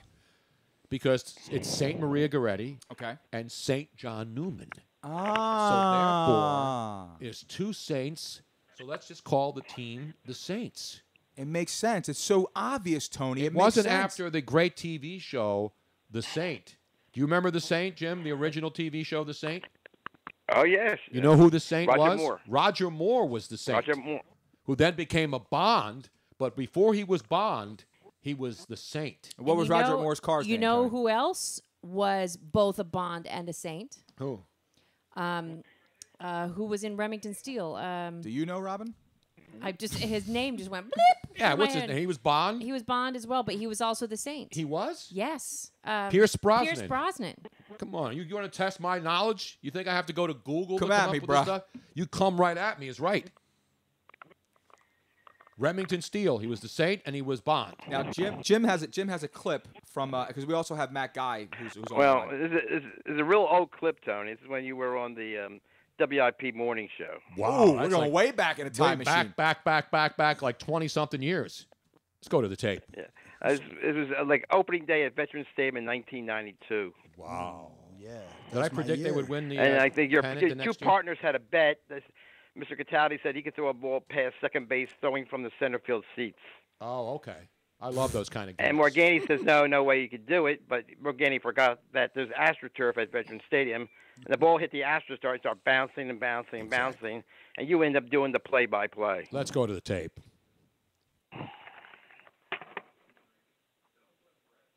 One of the highlights of Veterans Stadium. Let's listen. The soup bone is ready. I have absolutely no excuse if I don't get this ball out to second base. I'm ready to do this right now. Here we go. He's going to come up the tunnel. And the throw is made. The ball is in the air. It's coming down. It's going to hit on the sideline. It's bouncing. It's rolling. It's coming. It's in the infield. He made it. He made it at the second base. He made it at second base. Oh, my. There you go, Tony. You didn't get that kind of stuff except from Harry Callis. That back was in the day. fantastic. The late, great Harry Callis, who just, his birthday was just a couple days ago. Just remember, I held in my hands his original NFL Films bomber jacket in my hands. Exactly. I had that, man, and they were like, he told me what's the gentleman's name from the auctioneer company who at Radio Row, Jim Hunt. So he from Hunt Auctions, and he said put it on. I said I can't do it. Well, I wouldn't do it. Well, not only that, it wouldn't have fit you. He was a small man. It was a nice jacket, though, man. Yeah, no, I couldn't even fit it. He was. It was a nice jacket. It was slight. He was a slight gentleman. He was a small man. Robin, did you know Harry Callis at all? Based upon his coat, It was a smaller he gentleman. was a smaller gentleman. But it was still a badass jacket, man. Yes, it was. That thing will never go out of style. That old school bomber, never. Jim, the Phillies are, I'm looking at the odds, they are 75-1 to win the World Series. Oh, it's opening. We didn't even do those. Give them a win, give them a loss for the whole season, Tony. Well, what's happened, Tony, since they spring training opened on February 14th. At that time, the Phillies were favored to win 74.5 games. Right. Since then, it's now up to 78.5 games. Opened up since the spring training started. So Well, that's because the they odds picked are up going Jake Arrieta. Arrieta. and they're betting a lot of money on the Phillies around the country. And they got the Kingery now Kingery's coming signed. up. Mm-hmm. So there's optimism. I mean, I don't know. Obviously, 75-1 is not very good odds. But if I'm in Vegas, I'd put $1 down to win 75. You know what's interesting? The Kansas City Royals, not that far removed from being a great team. This was the number you gave me that just really hit. You know what the Kansas City Royals odds are to win the World Series this year, Jim? No, what is it? 500-1. 500-1. A couple of years ago, they were like the toast of the Goodness town. gracious! 2015. I know. We're And talking you're a couple 3 years years removed, and that team has absolutely just gone. That's the Basically. longest. There's nobody more. There's no bigger long shot. I mean, they were loaded, brother. I know. Hosmer, Moustakas, and Lorenzo Kane. I saw that. Best I was pitching staff. Stunned. Bullpen. I was stunned that the Kansas City Royals were 500-1. Now, I haven't had a chance to look at the entire schedule, Tony, obviously, to get into the entire 162. But I've come up with a number for the Phillies. I got them pegged at 84 wins. All right, we're going to do I'm that gonna a little win later. 84 games. We're going to do that because I have Matt Guy on the line, and I don't want to keep him holding any longer. All right, we're going to go to that guy. That guy? Jim, Matt Guy. Oh, that guy. Guy Nation. Gotcha. Not Guy Fieri. Not Guy Fieri. Guy Nation. That guy Caputo, my old barber. No, not him. Jim, we'll see you at the ball yard, my friend. And of course, then I just forgot there's one more high school game tonight, and it's the first time two city teams have ever played for the state championship: Roman and Lincoln. Roman and Lincoln. That could get ugly. The holy. They're playing right That's right not a now. holy I know. war. Roman and Lincoln. What's the number in that game? Lincoln has never won a state championship. I know. Well, they shouldn't. They're in the Northeast. Hey, take it Romans easy. have brought it in a race, man. What's the number in that game, Jim? There's no number on that game. There's a number on that game. Trust me. You kidding me? Wait, who's the Lincoln's a slight favorite Grady because they was played them 5-0? already this year, and Lincoln beat Roman. Gotcha. Okay. No, so Newman won earlier today. So we're gonna make Lincoln a. We're gonna make Lincoln. That's a different class. They have different class. They have PI class, yeah, six class. We'll make Lincoln a 3.5 point favorite. Okay, Tony. All right, thank you, Jim. Take Thank you, care, Jim. buddy. See you, pal. I think Roman's going to be favored. You think Roman's gonna be favored? Absolutely. Sawbuck? Absolutely. No, Jim just said Lincoln. I'm taking Lincoln minus a 3.5. I'm We'll gonna check the take paper tomorrow. Lincoln. I'm Lincoln going minus Roman. 3.5. Lock it in, Tony. Meanwhile, let's talk about real champions. Real champions, Tony. People who've got legitimate trophies. Who that go? have I hoisted. mean, you talk about pressure on the line. They're standing up there now. Most people, whether it's goofing off or whether there's a lot of leagues now. Bags, we call them. Yeah, we those played, of us. Robin's son Christian and I played some at the Red Ball 2018 on Saturday. That's right. There was indoor bags. Bags are everywhere now. Mm-hmm. We call them. We're gonna call them cornhole, man. Cornhole, man. We're talking about cornhole here. Watch out for your cornhole, bud. Exactly. And when you talk about cornhole greats, found out about these guys when we were in Tampa last year. I mean, I heard of them, but I didn't realize that our buddy Danny Dowell and He's Dean, one of the sponsors. I know. But we Danny didn't- makes the boards, but everybody knows who the best are when you play the game right at these levels. We're not into that scene too much. You know what I mean? But you turn on ESPN now, and there's Matt Guy and his son, Guy Nation, playing for the doubles championship last week. They won the singles, and he joins us right now from Florida. I would say, without a doubt, the best bagger in America today. I don't know, Tony. You put me on a Saturday night in a suit. Oh, I bagged some. Please, just saying, brother. please. Matt Guy you wouldn't even score a point. I'm not talking about scoring points. Matt Guy talking joins about us. Matt, bagging how the are you, net. buddy? Congratulations, by the way. I was watching that. I think it was last Wednesday night, right? But was that live last Wednesday night on ESPN when you and your son won the doubles? That was last Thursday night when it was on ESPN, but we had actually played it the weekend prior in Las Vegas. Oh, okay. So that was out in Vegas. That was the national. Those were the championships, right? It was what they call a pro major. The final season-ending championships are actually in July, but that was what they call a pro major. They do 3 of those a year. The next one's in May in Green Bay, but it's a major win is a nice championship to win for sure. Absolutely. And I mean, people who play bags goof off and stuff, or they try to be good. And I know, Danny and the guys down in Tampa, that Tampa, Florida area, man, is like a hotbed for bags, isn't it? Tampa is the whole state of Florida really has gotten hot with cornhole, I call it. Come on, that's not bags, it's cornhole. That's what we call it. I know, but bag sounds more professional, I think. But no, Florida is definitely. I mean, I started playing the game in the year 2000, so I'm like the old man of the game. I've been playing it longer than anybody.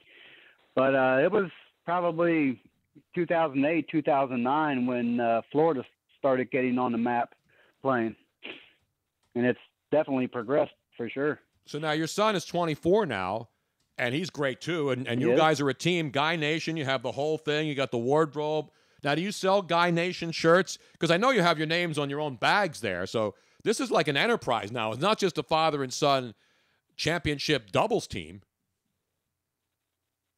Yeah, it's kind of heading that way. So in the year 2013, we had a big national tournament here in Kentucky that was local. So all of my family and a lot of my friends were able to come to it and watch. And it was kind of my wife that started, she had Guy Nation shirts and had a friend of ours design a logo. So everybody that came to watch us wore shirts that said Guy Nation. And that was the year that my son became world champion in singles. And it just kind of stuck, and it's growing ever since. And this year with us being on ESPN, it's really taken off. It's kind of cool. I mean, and father-son, who can't get into father and son being, champions? It's just awesome. Well, I'm into mother-daughter teams too myself, but Tony. But obviously, when you're talking about back, and there's some great women players too. I know what you're talking about. That's when it gets. They got an entire website dedicated to that. I know. I'm sorry. I'm sorry, Matt. I had to go there. But your son's 20. Hey, I got a sense of humor. I mean, never mind. Wait, we have a great art. You're a great artist, Matt. But we have another great artist, Dan Duffy, who does amazing stuff. And he's with us tonight. He does all this kind of great sports art. But he's a big bag. He's a big cornhole guy too. I call it bags. I just know that there's a lot of people that make their at least a side business off of creating custom cornhole. I don't know, what do you boards. call it? Yeah. That's what Danny Dow does. That's what Danny Dow does. He, the guy that he makes championship boards. He makes championship boards, and they're amazing. And different logos, Oh, different types of wood, mahogany. Oh, this guy, Danny. Now, obviously, Matt, you know Danny Dow down there in Tampa. This guy is one of the best board makers, maybe in the world. Tony, your boy Julio Tempesta is listening right now, man. Never heard of him. No, I'm kidding. Now, Tony's. Who the fuck is that guy? Yeah, no, I know Danny, and Danny does absolutely make fantastic boards, and that's kind of what's cool about him too. I mean, nowadays you can get whatever you want on them, they can put on them. It's gotten pretty cool.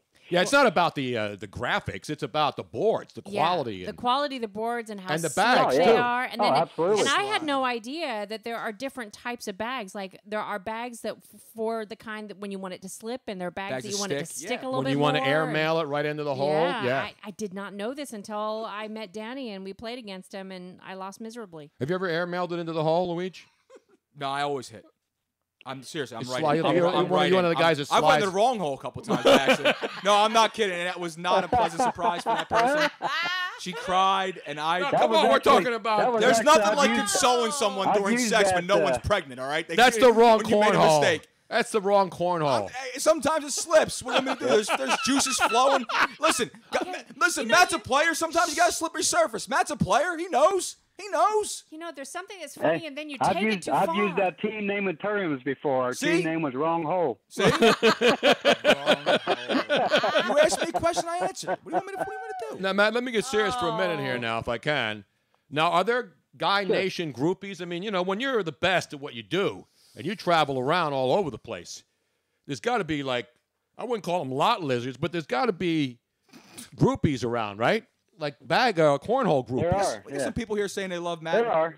They're holios? Well, no, they're not holios. Holy hose. Stop. Cornholio. Not I am cornholio. I used to have that. I am cornholio. What would you call cornhole no, groupies? there are groupies. I mean, as we travel and as we go, I mean, they come up to me and it's the man. I have watched you play for years on YouTube or whatever, or I've seen you on ESPN. Yeah, there's, definitely groupies out there, but everybody knows that I am a happily married man of 25 years, so they know. But yeah, they still want to come and hug and get pictures, and it's great. I love it. It happens to me too. I mean, sometimes they want to press the flash, so to speak, and you just want to make the people happy. Yeah. Baby, I can make you a star. Yeah. Let me be your manager. That's Tony over there. No, I love watching. I mean, the way you guys do it, because I like to participate. I'm more. I like to watch too, but I like to participate. But it's the whole thing because you start it sideways. Because a lot of people get up there and they go through all these histrionics. You guys just stand there. You don't even really take a step forward, a step back. Seriously, they make it look too it's like easy. sideways. Arm motion, brother. It's all you hold the bag upright, right, in the 12-6 position, and then there's a little wrist action where you give it spin, right? Yep, that's how I do it. But I'm one of the more and more people, like you say, they get up there and they don't take a step. They either stand straight up or put the right foot forward or left foot forward, and that's the hokey pokey. They don't move their feet or legs, just the arm. But me, I'm an old horseshoe pitcher, so I step and throw like I would with my horseshoe pitch, and it works for me, obviously. I do a step and throw too, but you make it look too easy. Like people that watch you go, that's totally simple. Anybody can do that. Christina Palmer Tower on Facebook. Easy. Yep, it does. Christina Palmer Tower on Facebook says she says I have a shirt and bag signed by Matt Guy. She goes, wow. I guess I'm a groupie. Nice. Guy, I have my own group See, called one of the groupies showing up right there. I have my own group now called Damnation. Yeah, Damnation. Yeah, that's what happens when I go out. Damn the nation. Damn the PPA. That's your group. I was just playing at Christmas time, and the thing that always bothered me was kind of like curling, is that somebody would put the beanbag right in front of the hole, and that the only way you can do it is to go airmail it. Yeah, airmail it right through. Let's put a simple block so is that how you play? Do you play to go right in the hole, or do you play to kind of position your bag so that they can't get in? More of a chess than checkers kind of a thing. Hey now. So, I mean, a lot of guys will play, defensive cornhole where, they specifically try to block the hole and then make their opponent decide, what are you going to do? You're going to airmail over me? You're going to slide in behind me? And then what are you going to do? So it does kind of become a chess match, but I've always played aggressive. I try to make every bag I throw in the hole. There you go. So if they block the hole, chances are I'm going for the airmail over top of it. And I've always played that way. Yeah. I like it. No, obviously, if you're throwing first, you're always going for the hole. You're the first. If you're throwing the first bag, right, you're not trying to set it up. You want to go straight in. You're a lot of guys with that first bag will try to purposely block the hole to make their opponent decide what are you going to do? Are you going to lay them behind me, or are you going to try to go over top of me, or are you going to try to push them both in? What are you going to do? I mean, a lot of guys do play that defensive strategy. Because chances are, if you're going for the hole, you airmail it, and you overshoot the hole, and you overshoot the hole 9, but you're still playing defense. You got to point on the board. When these guys airmail it, they don't go off the. They don't like when we play. I ran a league, so I understand this. I mean, but you didn't run leagues with guys of this caliber. No, but they still play strategic. Of we course. call it bago here. I play strategic bags too. Both going for the hole, though. But I'll tell you what, there's no sport where you can get away with more sexual innuendo or double entendre than bags and cornhole. Is there? No. So one of the tweets I seen the other night was, how ironic, a sausage company sponsoring a cornhole tournament. That's right, Johnsonville. You know how in bowling, if you get 3 strikes in a row, they call it a turkey? If you get 2 bags in a row, do they call it a tea bag? I'm just curious.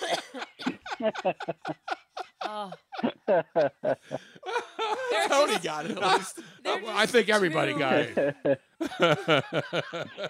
I don't think you can talk about it without being a 5-year-old. But the one thing is though, is that you try to do this, right? Like everybody plays leisurely. I mean, you find boards everywhere. You go to tailgates, barbecues, block parties, parks, wherever. But then you go up there and you see these, and I mean, you see guys that are pretty good and are hitting the board on every throw. And some guys are making up, they're making 1 or 2 bags in a row.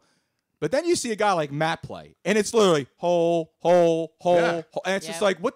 You get seriously, you turn around and the game's over. You're shut out. You don't even get a chance. That's what I'm saying. He makes it look too It's easy. just not fair. It's not fair at all. I'm going to retire. I'm going to move. I'm going to move down south again, and I want you to tutor me. And I want to become a professional old man Now you You got the senior division. No, you have a bocce background. Yeah, I have. So that I helps. won a We do have a bocce senior championship. division. My buddy Luigi Tempesta Yep, and I, there's- Julio Tempesta and I won a bocce national That's championship. correct. There's photograph with John Video Madden. with John Madden and Steve Mariucci. Yep. So you got a background in getting things close to other things. So To that's the what I mean. hole, Yeah, especially, yeah. Well, there's no holes in bocce. Julio's listening right now, by the way. Is Julio listening? I Yeah, just out told there? you that 15 minutes ago. Out there in Glen Ellen, California. Well, he's probably in Sonoma listening, but Well, it's right next door. Christine Tower checks in. She goes, "We call 4 bags in the hole a gusher." Gusher. Yeah. We call him a squirter over here on the East Coast. Yeah, I've heard that before. I think she's from Michigan. I've heard them call that. Is that what they call it? Sure. Yep. Now, have you ever had a A game gusher. where you actually every single? Obviously, it depends on your opponent as well. But if you just went out there alone, guy, and you're not playing a game, how many consecutive bags in the hole have you ever done that? Like, we're practicing and you're just throwing the ball. like a challenge, like a thing, like how No, many? Free throws, like free throws in a row. Practicing, I'd say I think I did 38 one time. In a practicing, row? But not in a game. This is just play. Actually, years ago in a tournament, I threw 44 in a row. 44 bags in a row? And that's the most I've ever hit. Yep. Wow. You don't need to hit any more other than that. That's incredible, man. But when you warm up. That was in a game, so all of those weren't just slided in the hole. Yeah, There was exactly. times where I had to airmail. So, I mean, yeah, it's just one of those games. I played in a tournament last week, and there was a match I threw 27 out of 28. Goddamn Pete Maravich of bags over here, man. This is Damn incredible. right, man. Is there a bag Hall of Fame? If there is, where will it be? Well, it has to be down in Florida. There so- is not one, and I know I've heard his house. rumors and talks of it. I would assume if there is going to be one, it's probably going to be in Ohio, where it all kind of started, from what I hear. But who knows? Now, how long have you been playing? I mean, it's just now. It's kind of cool because, like I said, I've been playing since 2000. I started off just playing in tournaments I would find on a flyer, or the internet was pretty weak back then, or on the internet. But it's kind of cool to be there from the ground floor to see where it's at now, where we got big 2-hour shows happening on ESPN and Twitter's blowing up about it, and it's kind of cool to still be at the top of the game with all that going on. Well, you know what I think that is really cool about games like cornhole and bocce is that Anybody can play it. Anybody can play it. You Right, don't there's have no to- physical Anybody can advantage. do it. Right. There's no. It's Children, not like. Yep. Yep. And elderly, and you women, don't- doesn't matter. Yep. And you can still have fun playing it if you aren't all that great. Well, it's not fun if you're getting Now, get cracked at guy playing Matt. To win competitions, you need to Yeah. have better skill, but you can still play and have fun without having any skill whatsoever. And I think that there needs to be more games like that, because there's a lot of sports out there that in this day and age, people don't have the time or the energy to put into becoming skilled, and they don't have fun, like tennis and basketball and baseball. You have to have some skill to actually be able to play it and have fun. Exactly. Here's the thing, though, but a game like that where you play Yeah. it leisurely, right? And anyone can play. Matt, do you even have any fun playing with anyone on just a leisure level? Because just do you have any fun playing with just like regular people at a picnic or at a bar or outside or whatever? Just, I do. You do. I do, because Do you take for it easy? one, Do you take I it don't easy have- on them? Do you put the game face on? I ain't laser focused, so I'm Okay. just out there laughing and maybe just trying shots or stuff I wouldn't try. But no, I still do have fun, and I just kind of like watching people's reactions, like you were saying, when I'm making bag after bag after bag, and they're like, "Are you kidding me?" You're out there showing So, off. yeah, That's what it I is. do. I have fun. I Yeah. think that if you play against a quote unquote normal person, you know how like in Mm-hmm. other sports you'll say, okay, well I'll play you with my hand tied around my back. Well, You a hustler, Matt? well, it wouldn't work for you because you only play with one Nope. arm. But you should have a patch over your eye. Like I'll play with one patch over my eye. I don't think the patch is going to help. See, if I was as good as yes, Matt the or his patch- son, You should throw it between as his long as legs. it's my left arm, it wouldn't matter. Yeah. Michael Jordan hit it with Eyes both closed. eyes closed. Did he really? Yeah. Now here's what. Now I'm sure you could do this. I'm sure you wouldn't do it, but I would do it if I was as good as you. Show up somewhere, pretend you never played the game. You hustle, man. That's what and I'm you saying. hustle them. Yeah. Okay, here's the other thing, though. Now, everyone, you have these tournaments that are ESPN, pool right, Matt? hustler. And everyone's playing on the main stage. But everywhere you go, there's a green room. There's a green room game going on. So is there any other little side action going on in these tournaments? There's always That's what I want to There's add. always side games going on. That's what I mean, because that's where the real money is made. Forget about the tournament money. It's all about the No, green. when you're winning championships and you got major sponsors. I'm just telling you, there's a lot of side action game going on too, man. Oh, there's a lot of side action game going on. Not my thing. Just I don't know. Just never has been. He but doesn't yeah, need at these side tournaments, action. There's No, but I'm saying is, always though, side a games guy like going Matt, on. he's pretty well. Always. He's basically like the Michael Jordan of his sport. So it's Exactly. kind of like not hard. It's kind of hard for him to He's hide got who he is. Johnsonville. What are all these other spots? You look at there's sponsors everywhere for cornhole. Now, Matt, is Beth your wife? Beth is my wife. Yeah. She's on Facebook. She said he played with only one contact last week. Really? So now that Well, you? I was in the middle. I was in the middle of a match, and probably halfway through the game, one of my contacts popped out. I was like, "Are you kidding me?" You would think so that would be kind being of the rough, tough guy I am, I picked it up off the carpet once I found it, and just stuck it back in and said, "Let's go." And that's a real it was man pretty right blurry, there. but I made it through it. Just a real. You do, yeah. You pick it up, you spit on it, and then you just put it right suck back it. in. Skull, there. baby. It's like when you get Didn't a even cut. spit you know? on it, man. It just went in, fibers and all. I remember when I used to play as a kid, you get cut, and somebody'd say, just spit on it. And you spit on it, and you keep playing, man. That's what you do. Now, after the are game, you I went right to the restroom, took it out, and put a new one in. But yeah. Well, I'll say one thing, Matt. Watching you play on TV, I mean, you talk scary, about lazy, dude. locked in. It's scary, but you can see it. There's no joking around. It's scary. It's the locked focus in. is scary. But I'm glad to see that you're having fun. People get to see the personal side. That you're a fun guy, and obviously you and your son love playing together. And I saw the interviews last week. When I saw you on ESPN. It's got to be awesome playing with your son and going around the country. And the other thing is, you have lives too. This is, I mean, even though you're a professional, you still have regular lives. Oh, absolutely, yeah. I mean, I work 60, 65 hours every week, Monday through Friday. You better believe it. I think you should turn professional and just play bags every day. I would work a little bit Well, less. hopefully now that we're hitting ESPN, yeah, hopefully it'll come to that someday soon. That would be fantastic. That's awesome. That would be awesome. So Well, when's the next major tournament? That would. When's the next time we'll be able to see you on national July? television? Is it July? So May 4th through 6th, we will be in Green Bay, Wisconsin for the next ACL major tournament. Beautiful. And that's going to be a ESPN televised event. And then they got another one, I think July 4th in Coney Island, I believe. Will you be throwing hot dogs in the holes too, or just bags? The Nathan's National No, Tournament. I think we're on after the hot dog eating contest, I believe. Now they should combine the I'll events. probably eat a couple dogs and then go try to kick some ass, Now, last thing. I noticed you guys had cups. Are you allowed to drink alcohol during cornhole tournaments like the average person does, or is that prohibited during like actual tournament events? So any normal untelevised event, yeah, everybody's got their Bud Light, Miller Light, Coors Light, whatever. Everybody's got their beer out. But when you were, even at that tournament, we all had our beers. But if you were in a televised match, you had to have it in, I've seen some of them had some black cups. I had a Yeti cup that I had my, drink of choice in it. But yeah, we were drinking. Yep. Let me give him a roaring round of applause right there. Hold on one second. This is the kind of stuff you don't get on regular interviews. Let me give you my story there. So we're in Las Vegas. So it's game day, right? I wake up at 6 a.m. I go to the fridge and I crack one open. And the doors opened at 9, and I already had 5 in me ready to go. Oh, ladies and gentlemen, that's professional, right? That's professional grade. That's weapons grade cornhole play. Because I was wondering, because a lot of events, you're not allowed to have alcohol. But I noticed, like, the people sitting in the stands, they all have cans of Bud. They got, like, gigantic Bud Light cans and Budweiser, and they're drinking. Oh, yeah.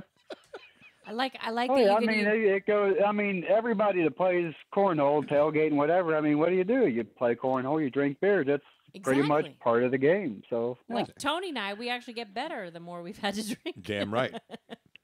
I do too. That's why I honestly I played this game for, let me see, 2012. No, 2013. I kind of hit a funk and I kind of lost my shot and I couldn't get out of it. And I was at a tournament, and I was playing so bad. I mean, bad. I walked past my son, and I said, hey, I'll be at the bar. And he was like, what?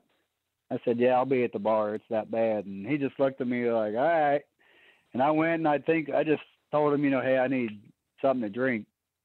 And they gave me cranberry juice and vodka. Boom. And I sucked like three of them. I'd sucked like 3 of them down. I went back out there to play, and I couldn't miss. I was like, all right, there's something to this. Now, Shane Gainan on Facebook asked, do they drug test in this? Do they drug test? Well, I guess if alcohol is a PED, then yeah, I'm in trouble. I hear you, brother. I hear you, man. Well, Matt, it was a lot of fun having you on, man. Great stuff, and I'm sure everybody listening to it, because I mentioned it earlier, everybody can go out and try to play golf, and you're not going to be anywhere close to what the professionals are. You really can't go out and play baseball like a professional baseball player can, because nobody's pitching that hard. Nobody's hitting that hard. And you look, football, you can play football with your friends, but you're not going out on an NFL field. Cornhole, those kinds of sports. But you still have to have some rudimentary knowledge of something. Yeah, but I'm saying you don't have to be a professional. No, with cornhole. To have fun playing exactly, games. that's what I'm saying. Like what you were saying, you can go out and play, tackle football with your friends or touch football, but you can't flag football, whatever. You still have to have some knowledge of the game. Whereas with cornhole, you can literally have never seen a cornhole or heard I throw of it those before, people right the hell out. And If some rook comes up there but you can still and have doesn't fun. know and doesn't even hit the stinking board, getting smoked, son. You're getting out of here. But you can still have fun. No, I can't. Okay, well, that's like telling a you poker player to can play show for up fun. at a cornhole tournament where I'm at, right? You can walk up to me, you can shake my hand, you can say, hey, can I throw some with you? So, yes, you get to throw cornhole with a world champion. What other sport can you go do that at? You can't. Damn right. You can't. That's awesome. Let's give him a roaring round of applause, Luigi. The great Matt Guy from Guy Nation. How great is that? Matt, thank you so much, sir. Shout out to Continued my success. son Brett while I'm on here. He's at work, but shout out to my son Brett. Love you, Guy Nation. Actually, right on. Brett is actually listening and watching on Facebook Live right now. Oh, beautiful, He's tuned Matt. in. I Brett, can see him. love your stuff, man. It was fun to watch. I was sitting down here in my basement last Thursday night, glued to that. I was on glue too, but I was actually watching. No, I'm serious, man. I love watching. I've seen so much on Twitter that said, I can't believe cornhole was on. Holy crap, I can't believe I can't quit watching this. I've seen tons of that on Twitter. It was great. You're right, you can't. When people watch you guys at your level and the absolute skill and the ease. Because everyone does it, and they go, how the hell are they doing that? Because everyone is playing this game, and they go, how the hell is every single bag going on? I know, it's unbelievable. Not just the ones that just go in, but then there's like 2 on the side, and you got to go around and get it. Amazing. It's just great stuff. Matt, thank you so much, man. Congrats to you and Brett and your whole family and everybody out there who loves cornhole, watching it and playing it. Thanks for coming on the show tonight. We really appreciate it. Oh, yeah, thanks for having me. Anytime. There he is, the great Matt. When he comes to Philly, we're going to have a little bag tournament here, man. For what tournament? He's going to win. Doesn't matter. We want to have we should have our own. We want to be able to say. Why can't we sanction one here? In the middle of South Philly? No, it could be at a venue. Because we can get anything sanctioned down here. That's not a problem. We can go to the ECW 2300 Arena down here, where I was just on Saturday night with the. It's a nice little venue. Tommy Dreamer. Tommy Dreamer and some other great athletes there, and a little kids boxing. Now, like in golf, there's a handicap. Don't you think we can have him throwing the cornhole from like 90 feet away? No, there's probably a lot of really good little bit farther. I mean, we're not just going to take kids and let them go up and throw. We'll have different levels of competition, right? We do it in the summer. There's always events in the streets.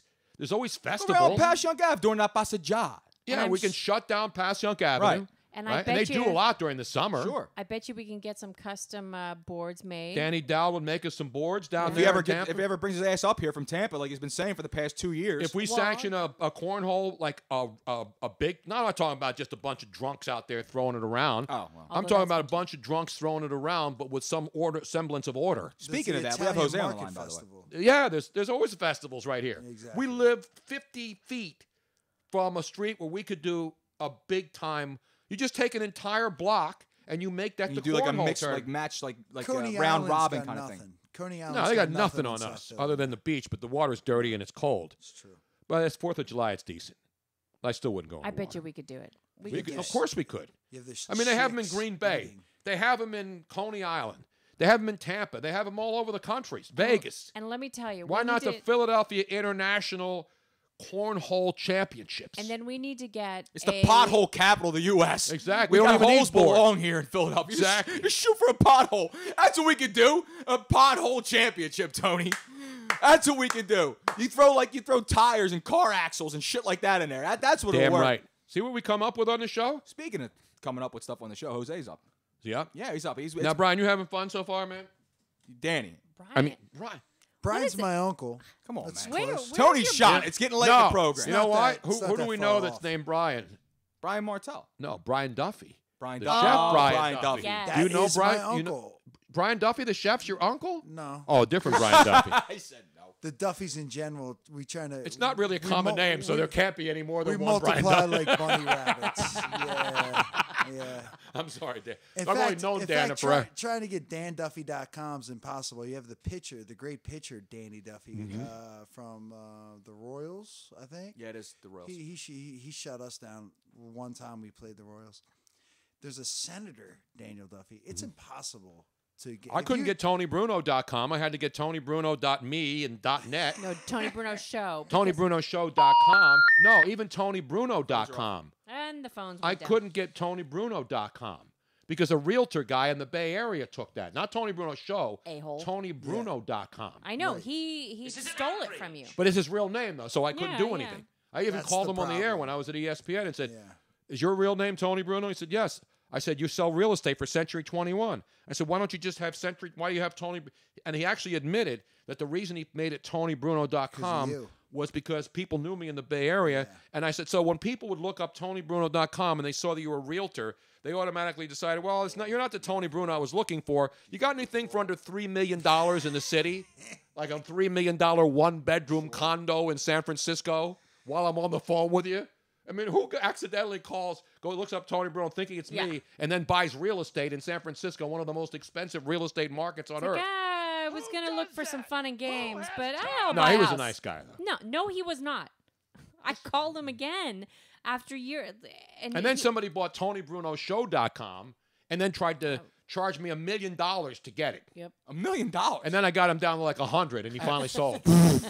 Seriously, he was asking some ridiculous price. It was. We got to shoot for the stars. You know what I'm saying? It was originally over $20,000, and then it went like down to $5,000. Same and then thing happened with me. $1,200. It's an outrage. I wanted words of art. Right. Wordsofart.com. Not Words of Love. That And- was a great song by The Love and by, know- what's her name? Mama Cass and the Mamas and the Papas. I don't remember. Remember that song? I don't. Words of Love? But Luigi, find it for me while we're talking. But Words of Art, Mamas and the Papas. I know people Yes. that love the Mamas and the Papas. So Words of Art would have been fantastic. Words but of Art would have been fantastic. Somebody already had it? Make an offer, $700. They reply $700,000. Oh my Are you kidding me? So then I look at this, and then I find Words of Art, and I said, well, let's just switch it. Art of Words. Beautiful. There you go. Free. Save yourself $700,000. Unlike this Free. classic from the 60s from the Mamas and the Papas. See? I even talked it up for you. That was perfect. You don't remember this song, Robert?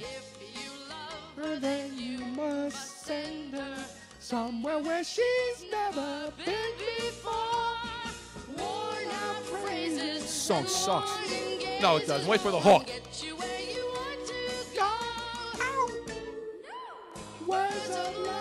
Come on, that's Mamas and the Papas. I love the Mamas and the be Papas. anything. I do not remember this song. Now they get into it. The rest of the Papas and the Mamas get into it here. Listen. See, now they're in it.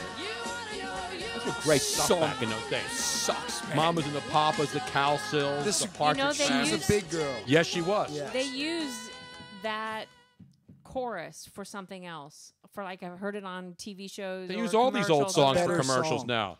By the They way, used it for Yeah. a better Yeah, song. for a better song. I just looked up wordsofart.com, and it's not being used for anything. I know. They A-hole. just- Although when you look at it, it looks like words oh fart. Yes, it does. I was just going to say it's a Words good thing. oh fart. You if did you just not look get at it closely. If you look at it, it look Yes. words oh fart. It's because So- your mind goes right to the FART. Yes. Exactly. So it's actually a good thing that you did not. So get it's that. artofwords.com. Artofwords.com. Artofwords.com. That was not, better. Not It Art is. of Love or Words of Love. And Art of I'll Words. play a good song, one that we love on .com this show. Looks way better. It Mamas seriously and the does. Papas? No, not Mamas and the Papas. Oh, the It's one- Papas. No, it's one of the favorite songs of this program. This is the Papas of the Mamas. Now, usually I don't do this, but Hey, this is Tony's jam right here, brother. Come on. Break them off a little piece right now. So the Mamas and the Papas, right? Jesus, that song sucked. By the way, we got to play. You know, I mentioned baseball. Yeah, I got something for that. For now, you play fantasy baseball at all? I do play fantasy baseball on a particular Dan, you play site. fantasy sports I don't at play all? season-long fantasy baseball, but I dabble in daily. I cannot play fantasy baseball because I too have much, a bro. job. It's too much. Well, that's true. It is a lifetime commitment to and play a fantasy. baby, and it's just impossible. I don't know how people do fantasy. Well, It's I'm too finally, much, dude. It's I'm too finally, much. I'm finally diving in this year. I already have my team ready for opening day tomorrow. I have my squad already picked, and I believe I'm going to come right out of opening day with a winner.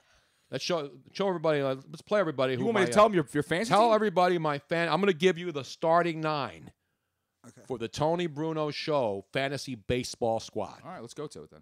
Catching, Bugs Bunny. Left field, Bugs Bunny. Right field, Bugs Bunny. Pitching, Bugs Bunny. Third base, Bugs Bunny. Center field, Bugs Bunny. First base, Bugs Bunny. Shortstop, Bugs Bunny. Second base, Bugs Bunny. Boom! I can't believe you got Bugs in the 7th. That's incredible. I got him in They every get him in the position. 7th and they get him again in the 9th. Who the hell are you drafting with, Tony? I want to come to your draft. That's what I'm talking about. Are you kidding me? I had an ultra light draft last night, and then they called it racist, so I had to shut it down. And the only guy I could get was Bugs Bunny in every single round. Well, you lucked out, man. I can't believe you fell to you. That's what they say in fantasy. Did you like that, Dan? A little because the ultralight. Ultralight. is Michelob why, now yeah. has ultralight. Did you know that? Yeah, That's you if told me you're- that. That's if you're Lighter what are the people who are really, really white? Albino. Albinos, thank you. Yes. That's for albinos only. So if you're not an albino and you order a Michelob Ultralight, you're racist. I wonder if our boy Big Earl is drinking any of this. Big Earl only drinks the Michelob Light. He doesn't drink the Ultra. Now we were talking about baseball on opening day. Yeah, you caught me on this little ditty. I can't believe he didn't know this song. No. When I think of opening day, and now we're not going back to the 30s I even and 40s. knew this song. This is the 80s. This is the part later in the song. It's Terry Cashman. You know this one, right? I heard the song. We're Talking Baseball by Terry Cashman. Yes. Now, are you playing it from the beginning or the part where you're picking it up? Where you asked me to pick it up. He gets to the 80s because he goes through the whole Kluszewski, Campaneris, and all the late great players. And then he gets to the 80s. And even Luigi will remember I know the baseball part. a lot of these my players. historian with this. Let's crank it up, man. Well, now it's the 80s, and Brett is the greatest, and Bobby Bonds can play for everyone. Who? Rose is at the vet, Rusty again is a Met, and the great Alexander is pitching again in Washington. We're talking baseball. So you said you're the greatest karaoke guy. Who's better than me? Baseball. Carew and Gaylord Perry, Seaver, Garvey, Schmidt, and Vida Blue. Schmidt and Vida Blue in there, too. If Cooperstown is calling, it's no fluke. They'll be with Willie. Who? Mickey and the Duke. One more time now. Willie. Mickey and the Duke. Say hey, say hey, say hey. It was Willie. I get goosebumps when I hear that song. I don't. Duke Snyder. Duke Snyder. Willie Mays. Mickey Mantle and the Duke. It's a great So song. He's saying those three are the best of all time. At the point, yeah, back. Well, he only went to 1980. It The song wasn't was even over. the best. Where's DiMaggio? No, DiMaggio's in there. If you have to watch the video, because when the video plays, they're playing from the all 40s and pictures, 50s and the 60s. Yeah, it starts off. But George Brett started off better than Mike Schmidt. In the 80s. Well, because it rhymed. Okay. A lot of the stuff is not just. Yeah, I it's was going not- to say, it's Bo, not- I don't know. I'm going to argue that one a little bit. I'm going to argue that. I don't know if you want to throw George Brett in there. George Brett was a little older too. Yeah. He was older. Well, this isn't a certified Dan's list messing with you of too, the best dude. players of all time. It was a clever, cute song. I like it. And I have heard I mean, the he mentions song. Ted Kluszewski in there. That's a good Kluszewski drop right Yeah. there.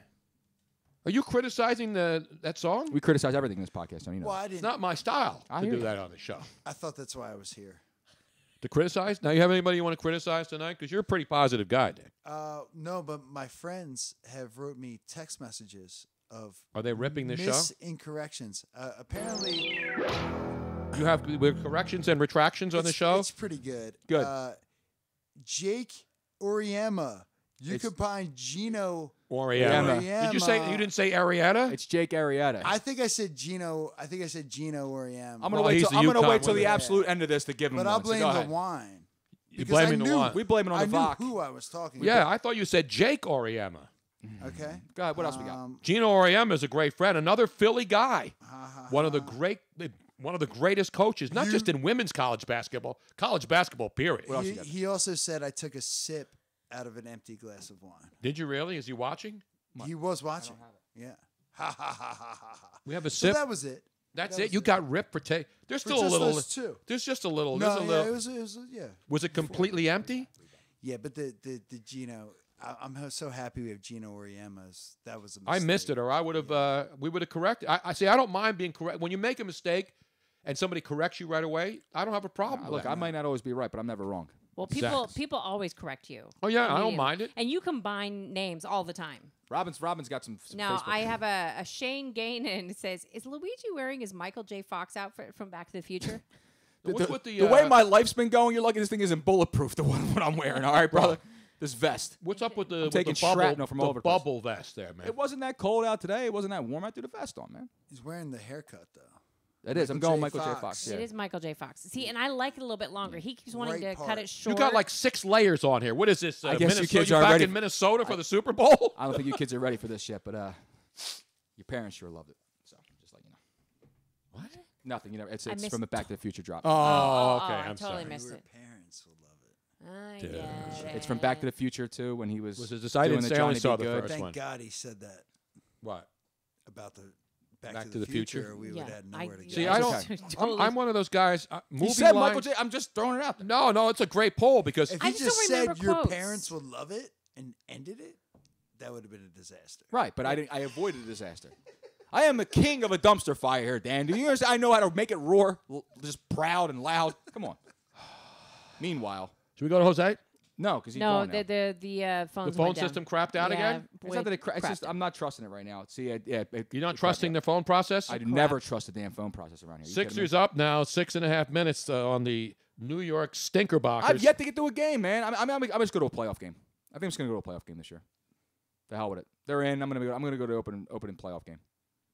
I'm going to the finals. You going to the finals? Will the Sixers be in the finals though? That's why I'm going. Oh, okay, nice. They're up 11 on the Knicks. So how many in a row now? They've lost one game Since Christmas, man. It's at home. At home, yeah, at home. They're unbeatable at home. Yeah, they're pretty damn good, Tony. No, they're very good. You would think Cleveland's very beatable. Cleveland. Well, I mean, listen, the Sixers win. Cleveland is one game ahead of the Sixers for the 3 spot. Wow. And isn't it about time for the Cleveland Cavaliers to get rid of more players and bring some new guys in? Pretty much. Yeah, I know. It's a joke out there in Cleveland. So I don't think I think LeBron can't wait to get the hell out of there, to be honest. And the Sixers have, as I said, they have no chance of catching Boston or Toronto for the top 2. But they have a very solid chance of the next week here to catch the 3 seed and host a round or two, man. Seriously. Hey, listen, they can mess around and get into the Eastern Conference Finals, and then whatever happens, happens. They got a good shot, man. They really Boston's still good, obviously. Boston's still good, but if Kyrie's not right, and like Yep. I said, Kyrie's not right. You know, they got Morris out there, one of the Morris twins, and he's been out of the lineup. They have their struggles too. Toronto, again, that's a team that goes to sleep in the playoffs.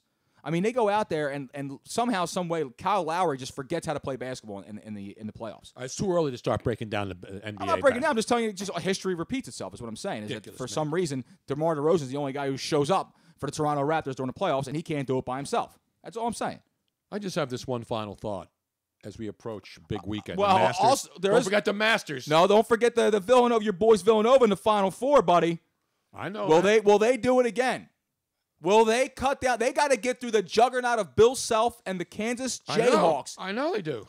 Wait, who did they get through 2 years ago when they won the national championship? Kansas. Tony, nasty. They kicked me out of Hooters. This is a revenge match for Kansas too. This is a tough matchup. However, What's the point spread on this game? I have not even looked at it yet. It's ridiculous. I have not even looked at it yet. I mean, 2 years ago there was only a handful of the kids that are still in Kansas. And Yeah, a Buddy handful of Hield the and these kids, guys are you all know, gone. Exactly. But Kansas always gets great Buddy players. Hield was in Oklahoma. I mean, Oklahoma, but I'm talking about the big schools always have the best players. Kansas obviously is a great program forever. Go back to Wilt Chamberlain, for God's sake. Yeah. Paul Pierce. No. Wilt Chamberlain's the best. By the way, they show This you the one, Wilt Chamberlain this one's going to be picture. much harder. Oh, Dan checked in from Tampa. It's 5. The Kansas favorite by 5? 5. This one's going to be much harder than that 16 game, and but this is the most talented offensive Villanova team. Absolutely. Well, Tony, how about Penn State playing for the NIT championship against Utah? Against the Philly Utes. guys, bunch of Philly Against guys the Utes, on man. that Penn State team. They are? And the NIT, Yeah. all Philly. Well, I know. I'm joking. Okay. You know what the NIT stands for, right? Not in the tournament. Not important tournament. Not important tournament. But the Better than the CBI. And who won the CBI? Who knows, man? Who the hell knows? Who the I hell think they had a cares? CBI Miami, didn't they? And CSI Miami. No, I thought that was the same thing. Jackass. Meanwhile, We got Easter coming up. By the way, you know I love. Oh, buona bosh. I was all over, by the way, Villanova a couple years ago when Luigi was ripping Jay Wright. And rightfully so. He And wasn't now at the- Jay at- Wright, no, at- even no. if he doesn't win this national No, at Jay championship. rightfully so. A few years ago, he was the most overrated coach No, in he college wasn't. basketball. Yes, he No, was. he wasn't. He had more early first round exits and second round exits with number 1 seeds than anyone else. Then he went ahead and got to a final with the least amount of talent he's ever Okay, had we've and heard won a this champion. all No, before. no, but I'm justified in saying this because again, you throw the word great around. You have to do something don't to throw become the word great no, around. people throw the word great around. I Once- throw it around about Jay Wright was a great coach before Jay he Wright won was the a national- very good coach. He's The a great moment coach. the moment he cut those nets down with that team, with the least amount of talent he's ever had, he became a great coach. Jay Wright is a great basketball coach now. Okay. And now for the last 3 years, he's continued to prove that. Don't give me this, Robin. You know No, what? she's saying Why the don't you fact- turn around and take the Christmas card you got from Jay Wright Why you down get all and stop getting all I'm sick and upset? tired of it. I'm not allowed to have an opinion. You're allowed to have opinion, but just don't go crazy. It's not like the end of the world. It Not is. everything is an outrage. There's games but as a Villanova guy, there's games that they got knocked out of early. Thank you. They lost to the champion every single Exactly. year that they were knocked out. Was American the champion when they lost to American here at home in the Wells Fargo Center? I mean, I'm not talking about every single year, but They were a 2 seed. Got they knocked lost out by to North 15. Carolina. They lost to North Carolina. Just They saying. had the game. Just They saying. won the game. They called traveling, right? Was that Foy or Lowry? I don't remember. Does it? You know what I mean? I actually But think there that was were Randy. So It was Randy Foy. who did many that. of them where they were so good. The bottom line is this. Jay Wright's doing Jay his thing. Wright is recruiting at a small school in suburban Philadelphia. He's doing. He's not recruiting at Kansas. He's not recruiting at Kentucky. Not recruiting at Duke, where they don't even have to call kids. All right? They don't have to go into anybody's living room. You know, you think Bill Self has to go in anybody's living room? I don't know.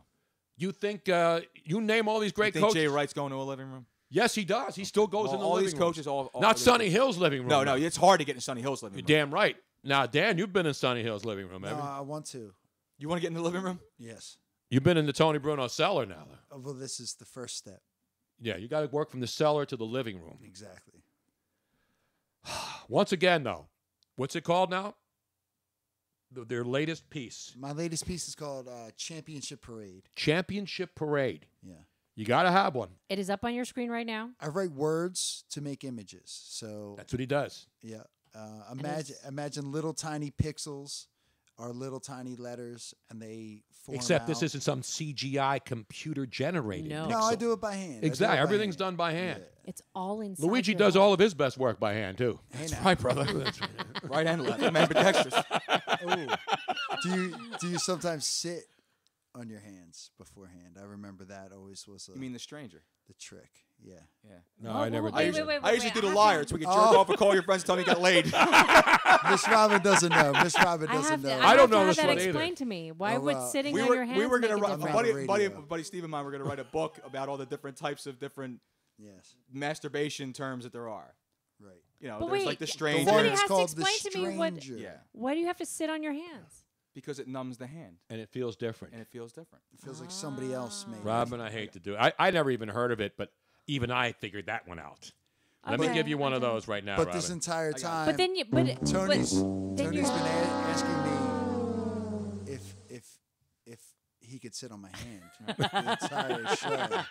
Wait a minute, So wait a that minute. was a But I'm little thinking odd. this through. If you sit on your hand and it gets numb, then you won't be able to grasp it as well. Right. Yes, you there's the one night stand. It's when you jerk off and don't look in the mirror the whole rest of the day, or talk to anyone. There's the again the one I perfected, which is the liar, which you jerk off and you call everyone time you got laid. Just released the book, man. I'm just This saying, is a it's great coming out, book. dude. It's a fantastic book. I'm telling you. I think it might sell more than Sean Penn's. Yes. People will enjoy it. It's a good read. It's a quick read. It's a quick read, you know? It's an easy release is what it is, There's Tony. plenty of bathroom books out there. What do they call them, Robin? Bathroom Yeah, books. you know, the bathroom comedy books. Exactly. Now, this is something you couldn't find at Dan's place, but I'm just saying.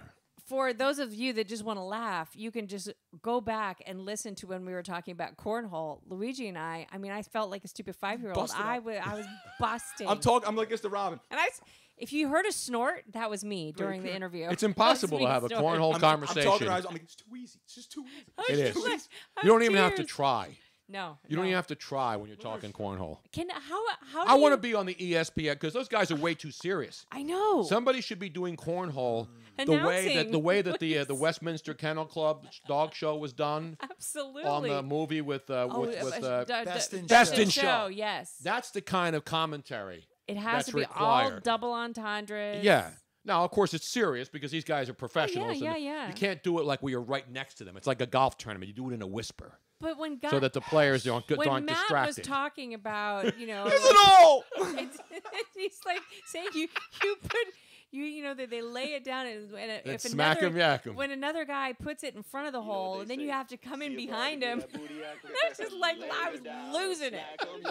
We call that DP around here. I'm just saying. Nah, stop, man. Stop it now. I'm just, yeah, listen, man. We have words for these Well, things. sorry, because Jose says he's waiting on hold, but the phones broke down. Yeah. Forget the They phone. broke. Forget the phones phones. broke. Sorry, next Jose. week you should have Jose in studio. Unfortunately, we would, tried but it's a very million times, difficult man. for him to get out. Exactly. We've invited him out a gazillion times, man. Okay. Yeah, it's hard. It's just hard for him to get out. We All got 20 right, after you, folks. Tony. We got to start winding this thing. We got to wind it down. Don't forget, go to Word Art or Art Art of Words. Words. Tony. Artofwords.com. Yes. Art of Words. of And then Words. these things are printed, so you'll get them quickly, right? If somebody Yeah, but orders, I hand signed play all that of yet. them. he hand signed all hand signed by the And, artist.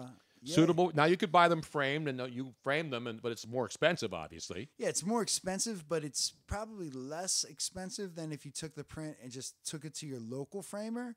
But it's a standard size too. So I'm one of those artists that is always thinking about, you know, the truth is most of the people buy my pieces not for themselves, but they buy them as gifts for other people. Right. So I wanted to make an easy gift, and we do as best as we can. And I mean, you can have them mounted professionally and all that, but if you don't have a lot of money and you still want to have a beautiful print, Yeah. you can go down to like IKEA or something and get the standard frames. A $20, $30 print will pop in perfectly. Exactly. And you know, it'll look like something that's a couple $100 Exactly. for sure. Exactly. No, it's I gotta beautiful. give me a piece. I have nothing They're hanging. so Nothing. beautiful. You got one tonight. I'm getting one tonight. You're going home. No. You're going home, and you're going home with one, and I'm going home with one. I already have one. We already have ours I know. framed. But before we go, we want to talk about. We want to thank our sponsor, the one place, and we were talking to the hierarchy last week. They are consistent. They're always working, and we cannot thank them enough. And switchboard.live. Have you heard of Switchboard.live there? Right, bro. I heard you guys talking about them in the previous. So you see, we podcast. have I 3 need it. cameras, Yeah. and so And we you could have know more if we bandwidth. wanted to. We could have more. We can do 10 cameras. It's not about the cameras. It's about the feed. So we send the feed out. Robin controls it here. She's the director, the producer, the key grip, the best boy. She does all that stuff. I thought Luigi was the key grip, though. No, I got a kung fu grip. No If he key grip. sits on his left hand. And so what you do is you get Switchboard Live, and they take the one stream that we send out, and then they disseminate it to Facebook Live. Oh, that's perfect. Periscope,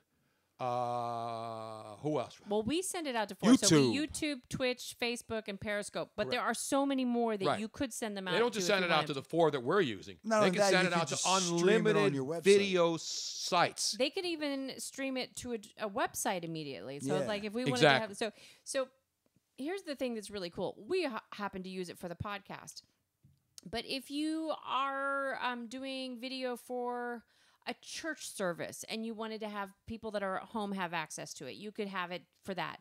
If you are a business owner and you wanted to have your wares live streamed to so that people can see it on your To website. satellite You could- locations you can do all that. over the place? I mean, there's so many different applications for both businesses and private. And Switchboard Live, they have their new cloud system, which almost allows you to have like a studio screen. It's absolutely fantastic. They are fantastic to work with, and they're always open to new innovations. So I will make this promise right now. I will live stream every game that I write for Villanova's national championship. Tuesday morning, I'm going to write out every game Villanova's ever played in the history. Wow. To Of Villanova. create the old pavilion, because they're going to knock down the new one. They're going to build it, or they're going to knock down the old one, build a new one. But I've looked for something like that, and I did this regular Facebook live stream, and it's horrible. Yeah. It would cut out. It cuts out. People couldn't listen to my Tupac music. And the reason Oh, why you play Tupac in the I background? I was man. actually People would- writing. I was writing Tupac's lyrics, drawing Tupac, listening to Tupac. That is so. See, Nothing people but a would gangster love to be party, able to Tom. see that. But like you said, when you're doing that, you oftentimes, as a single, regular house, And I whatever, couldn't stream it to my website. they don't either. have enough bandwidth. Right. Because you need more. But if you stream it to them, they have the huge bandwidth, and then I they love it. send it out to wherever you want it to go. So you don't have to worry about the feed. The feed is consistent. It's the only thing we do on this show was that is consistent. consistently good every week. Is Switchboard.live. Because this show's a total, it's a coin flip. It's a coin No flip. doubt about it. Now, the audio, the phones don't work, but the video is solid. Absolutely. Now, I'm talking about on the live stream. Now, when if you're listening to this later on the website, on Twitch, Yeah, or the the other audio site, is always the audio is always clean because we take the actual recorded audio of the show And we clean it up, and post it. So that's clean. But I'm talking about when we do the show live and we have the technical problems with the phones, that only happens on the live show. And when that you has- hear But it, isn't that funny? Because phones came so much earlier. I know. Well, than it's video. still the phone system It's that funny we're to me, using too. is a voice over internet. It's via computer. It's not via phone lines. And the company, unfortunately, is going through a lot of issues. But that's a different system. Switchboard.live. they got it. They got it down. together. I They can't- got this I stuff told them, down. I said, can you guys take over the other stuff that's not good from the other companies? And Just forget the video. Just take I think your they should go in audio and take just over use it all the Facebook way. and get I know. Zuckerberg out of there, shut it down, and then make themselves the #1 video streaming company in the world. we're going to have somebody from Switchboard, the company, that's going to come in, and they're going to tell us all They're their here new local in Philadelphia too. Did you know that? Part of it is. Part of it, yeah. So they're going to come in either in the next couple of weeks, and they're going to tell us all the wonderful new things that they're Beautiful. have We coming love up. technology. Yep. We embrace it. I do. You embrace it, Luigi? I'm a technology? geek. Of course, man. I'm a tech geek. I love. Dan, you embrace technology? As much as it helps me. Exactly. I embrace it as an never mind. Just never mind. It's getting late in the program. It's never mind. You working tonight? Tony, when am I not working, buddy? Dude. That guy, guys over here saying that, Matt Guys, I still owe 65 hours a week. Pfft, I piss 65 hours a week, bro. I pump Yeah, but you're 80, not 90 out there weeks. winning cornhole championships, No, pal. but I'm out there taking in a cornhole on a daily basis. bro. Especially when the paycheck comes in. That's when you really get cornholed. Yes. When you get that check. Tomorrow morning. And I see the taxes coming out. Well, that's going to do it, I think. Mickey Delaney says maybe you should get a new phone line. Yeah, Well, if it was that simple, Chief, we would have done that already, don't you think? No. Is this an old baseball song too? No, this is the Andy Andy Griffith theme remix. I It's heard a this one remix. before, It's too. it's the dub remix. The of remix to Andy the Griffith. remix.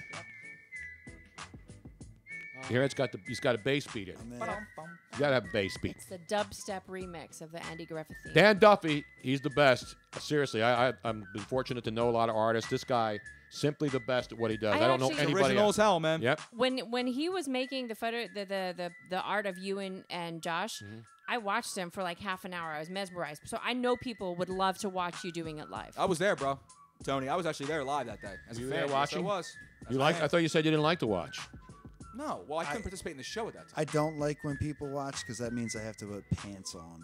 Yeah, And I hate when that's that the happens. No, you don't. People would actually watch more. You know who else Dan resembles a little bit? Who does he resemble when you look at him?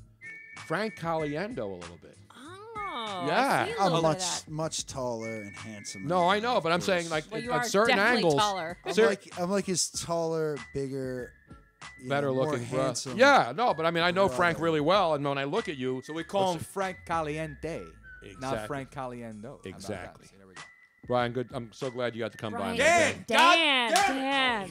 What the hell's the matter with me? It's late, Tony. We're 26 No, minutes he's over. What did got- he call me this time? Well, we Roger. no, he was just. It was still. He's I still said on the Dan. Brian. No, you Brian. said Brian. Anyway, it's been a pleasure, Mick. You know, anything that could end with Duffy. I didn't call him Julia, at least. That's True. That's Julia true. Duffy? No, Julia there's no Duffy, Julia yes. Duffy. No, who Yeah, else there is- is a Julia Duffy. I'm sure Ray's got to get at her, so that's why we wrap this. Ray's gonna get Ray. Dan Duffy's the man. There he is. I've been called worse. No, I'm sorry, man. You know that's what happens when you're old. The brain cells start to go. He's blaming it on the old. Come on. Yeah, he's been doing What am I this going to forever. blame it on? The That's alcohol? what happens when you get your age. You can blame it on just being old. Whatever. Just start stealing stuff. Nobody cares. It's fine. Exactly. In the meantime, don't drink and drive out there. You're not driving, right? You're taking. I Ubered. You Yeah, Ubered. thank you. And don't text and drive. You're damn I don't right. text and drive. Yes, you do, Luigi. Hush. You were behind me the other day driving over to the Lincoln I Financial actually Field for just the Red don't Bull. park and go to South Philly. It's not drinking and driving. It's parking You're in right. South Philadelphia. That's very That's why I'm smart. getting a tank that I ordered online. Ordered- Wait, you ordered a tank online? Well, somebody offered me a tank. Did you get 'cause free we're- shipping? I have no free shipping, though, but I know one thing. They will not be able to boot the tank on my street. Could you imagine that PTA... be hard to parallel park, but... I want to see the UPS driver. And by the way, thanks to everybody also who came out to the Red Ball last Saturday night. What a great event for the Red Cross Philly. Absolutely spectacular, spectacular event. And then we also on Sunday went over to the 2300 Arena and involved in a great event as well. The brown and white, hashtag Brown brown and and white. white. It's a opioid awareness, the opioid addiction awareness organization. A lot of great brown and people white. doing great so work many locally. good, and Tommy Dreamer was there. Yes, great guy. And he's going to be back in Philly. I believe he said in May, and he is looking forward to coming on the show. So I want to see him just absolutely destroy Luigi Curto. Why right do you here. always come at me, dude? Because you're the guy who always talks tough, man. Yeah, you And I do. think Tommy You know, Dreamer. are you like, gonna "Oh, come out I and can watch? do that." You know I'm training, right? I'm Yeah. fighting again. You know, no, I'm that's serious. You know I'm fighting again, right? You think you can take Tommy Dreamer? No, I'm actually I'm actually fighting. I'm In the getting boxing? I'm fighting mixed martial arts again. You know that. Oh, you are? I did not know. How would I know that? How would we know that? You didn't Because tell me. I haven't announced it publicly yet. Yeah, 3 months, man. I'm Is this fighting. breaking news? No, it's not breaking news because I haven't broke it to everyone else yet. But I'm going to be fighting in 3 months. I'm breaking. I did not know this. Yeah, You man. didn't Bring that tell- up. I got to I mention just- the breaking news here. It's up, Tony. You just got to hit the right button. I dude. did. I'm hitting it. Nothing's happening because Nothing's happening. it's a Am fine. I not hitting it right there? Just like anything else in life, Plugged in. I'll just do it my damn self. No, is he plugged in? I don't know what happened to him. I don't know. There it is. But yeah, I was an amateur, and I know had that. 5 fights, and I don't know, took off for a while. I decided to get back in the ring. You're Oh, still an beautiful. amateur. Well, Still amateur. I've done a lot of amateur videos myself, but So you know I'm that's I'm training now. there's a market for that. Yeah, I'm training now. Beautiful, Dude. Well, congratulations. Thank you, buddy. In the meantime, let's get out of here. Thank God. Jesus. Don't forget to tell your friends. Share the show on Facebook. Yes. Share. And we can see when you share and you don't share. And if It's you un- don't share, We're like Santa. We can see you when you're sleeping, and I will do something to you. Oh, wow. is that a threat or a promise? Both. Be careful out there. God bless America. We'll see you next week, everybody.